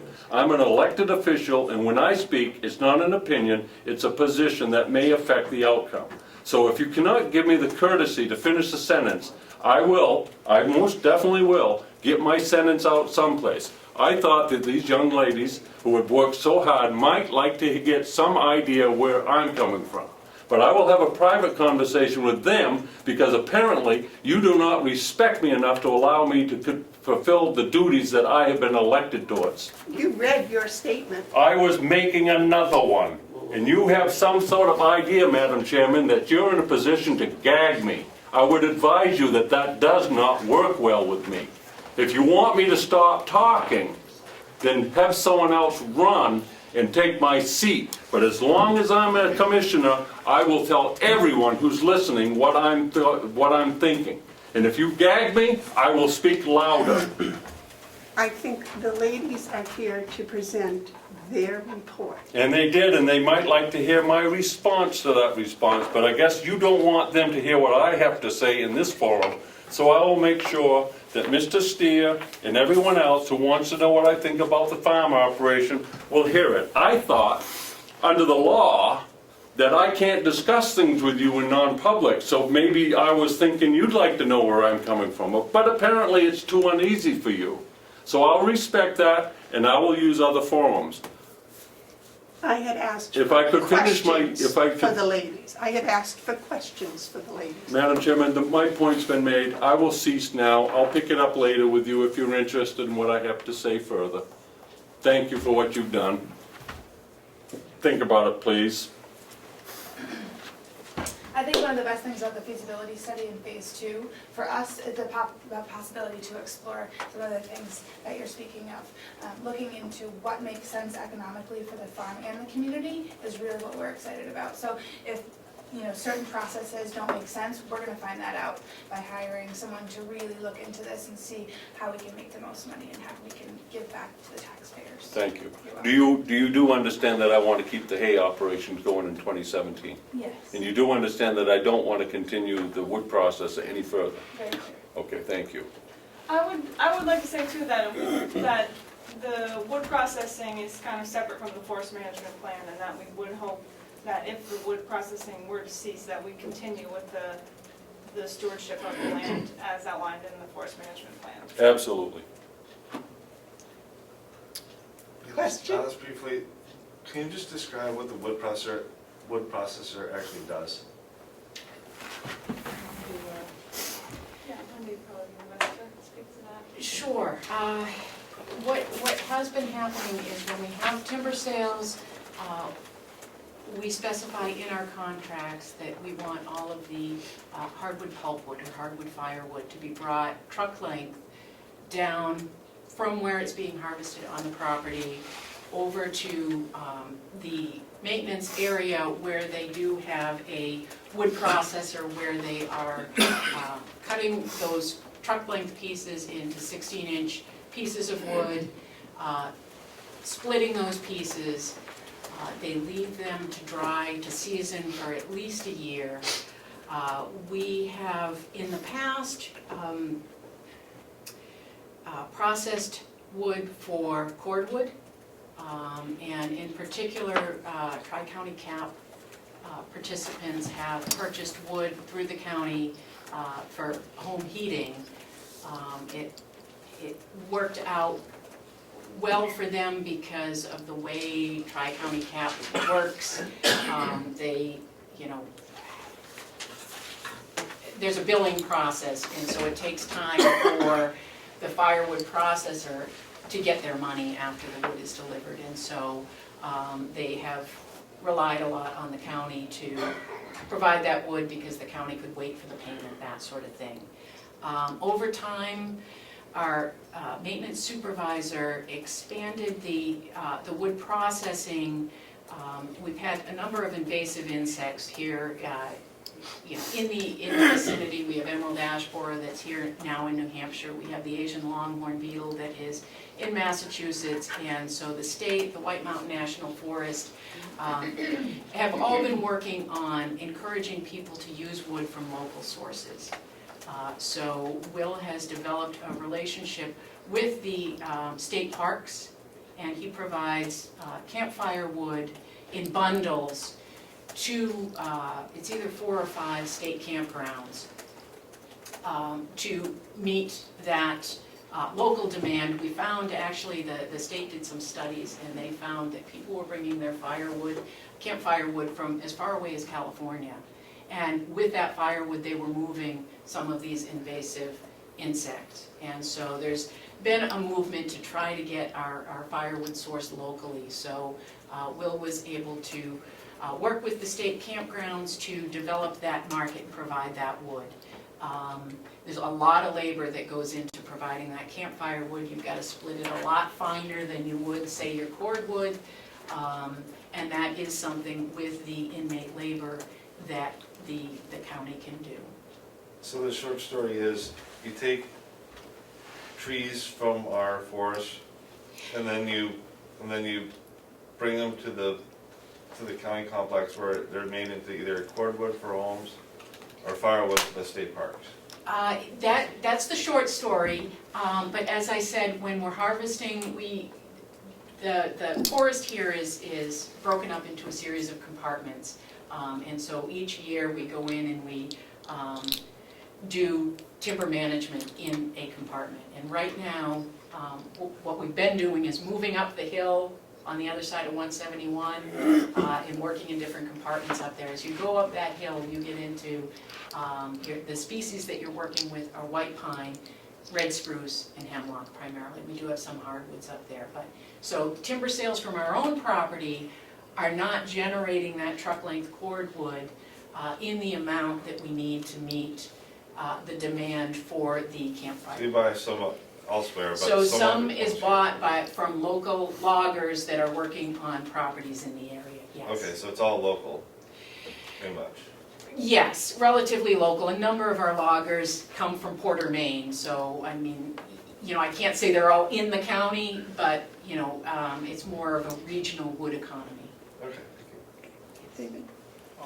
Wendy, you didn't explain to Damon that the processor has an 8-way wedge on it, and it splits it's not split in half, Damon, it's split into 8 sections, and that the only real labor from the inmates on the splitting part of it is when you get a chunk that's too big or it's bent or something, then they'll split it up, and when they pack the 5-gallon pail with an onion bag in it, that's the one to put in the middle and make it look like they got a real load.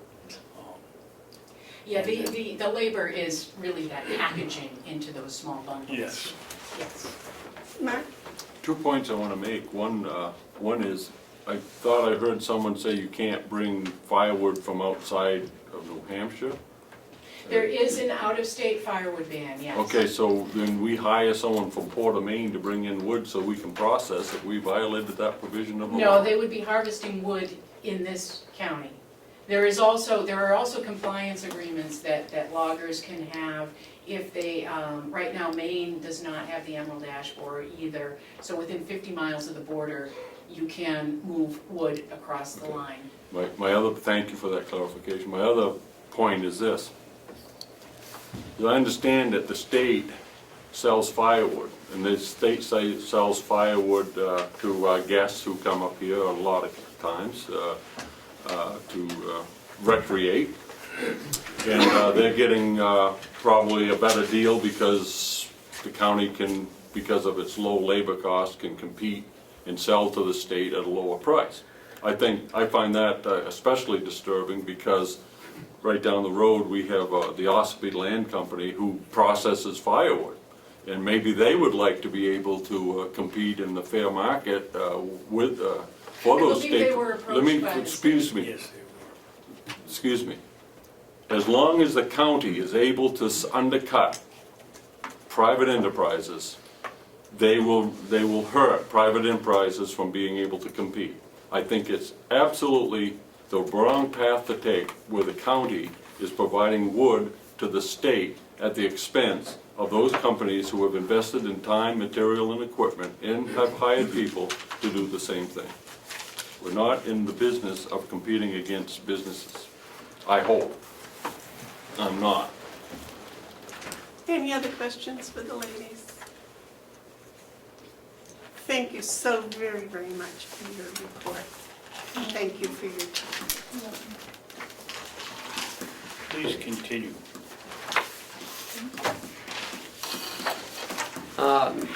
Madam Chair, I'd like to move that we do the electric bid now. I was under the impression it was at 1:30, but I was informed that it was not at 1:30. So, if we could do the electric bid, that'd be great. Maureen Callahan is here from USource with some bids. We have them now. Mm-hmm. And she will, are you gonna refresh them, you said? Yes, we will have to refresh pricing because the bids were received yesterday. So it is a market. It's easy enough to do. Okay. She said and identified, so it's. Okay. All right, I'm totally confused, so if you would start with introducing yourself I would be and happy telling to. us why you're here and I'd be delighted to. Thank you. Thank you.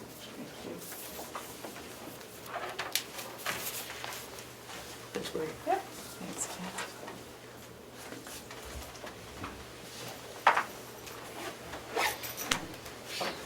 Where would you like me to sit? Just right over I'm there. right over there with Bob, would be fine. Sure, wherever you're comfortable. Great.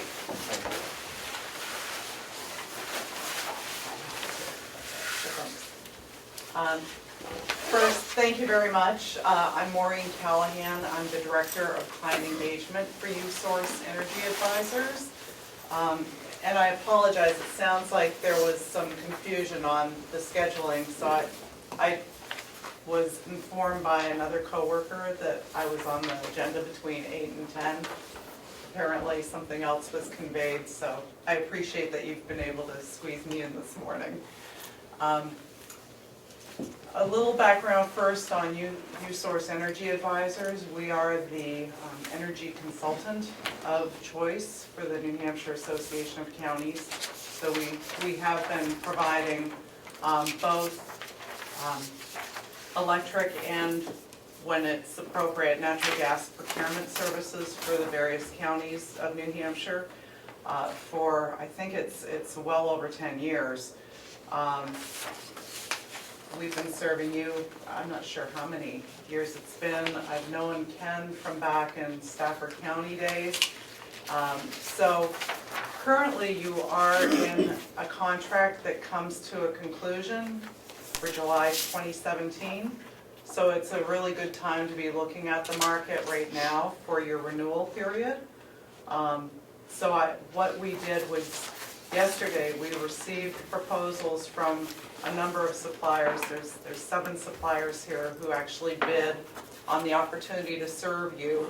And we did ask them, as we typically do, to provide pricing for 12, 24, and 36-month timeframes, just so you would have an opportunity to look at the different pricing based on those different lengths of time. The way the market is right now, the closer you are to the beginning of the contract, the market's a little bit up. As you go further out, the market is actually lower, and so it gives you a chance, if you have the ability to, and if you are interested in having a longer term contract, which will allow you to benefit from some lower pricing. Okay, I have a question for you. Thank If you. I'm reading this chat correctly, Sure, presently we're paying 10 cents a kilowatt for that's everything. correct. Yeah. And now you're saying that we could get it as low as 7, 8 cents a kilowatt? Right, what I'd be happy to do is just walk you through what the summary tells you. So first, there is the column that lists the various suppliers who attended the bid yesterday. They are all suppliers that we've been doing business with for a number of years. We have vetted them out. They're very reputable. Their credit worthiness is not in question. So those are the only types of suppliers that we do ever present to a client.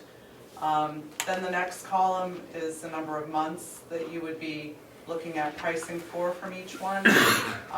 Just for clarification, the columns next to that provide what the start month is and what the end month is. And the reason why you don't see a specific date is it would be the meter read that occurs in that month.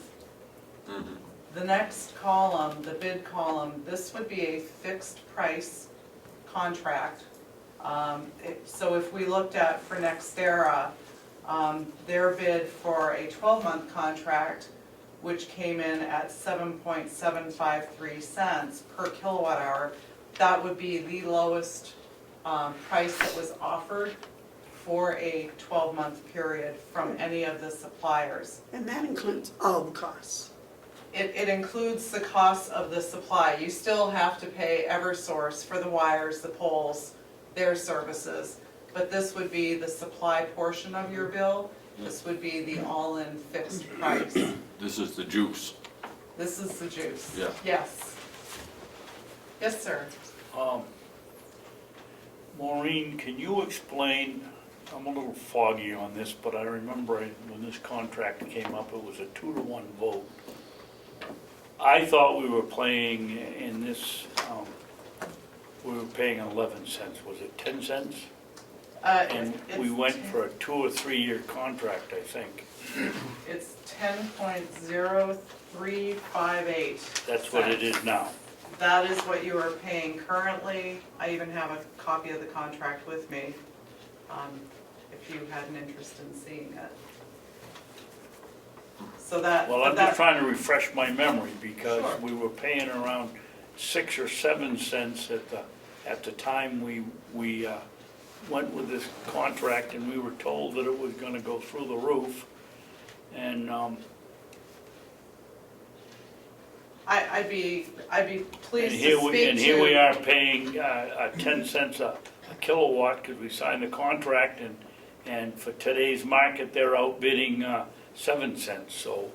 So we have had a surprising but very welcome change in, it's really been the climate. We have had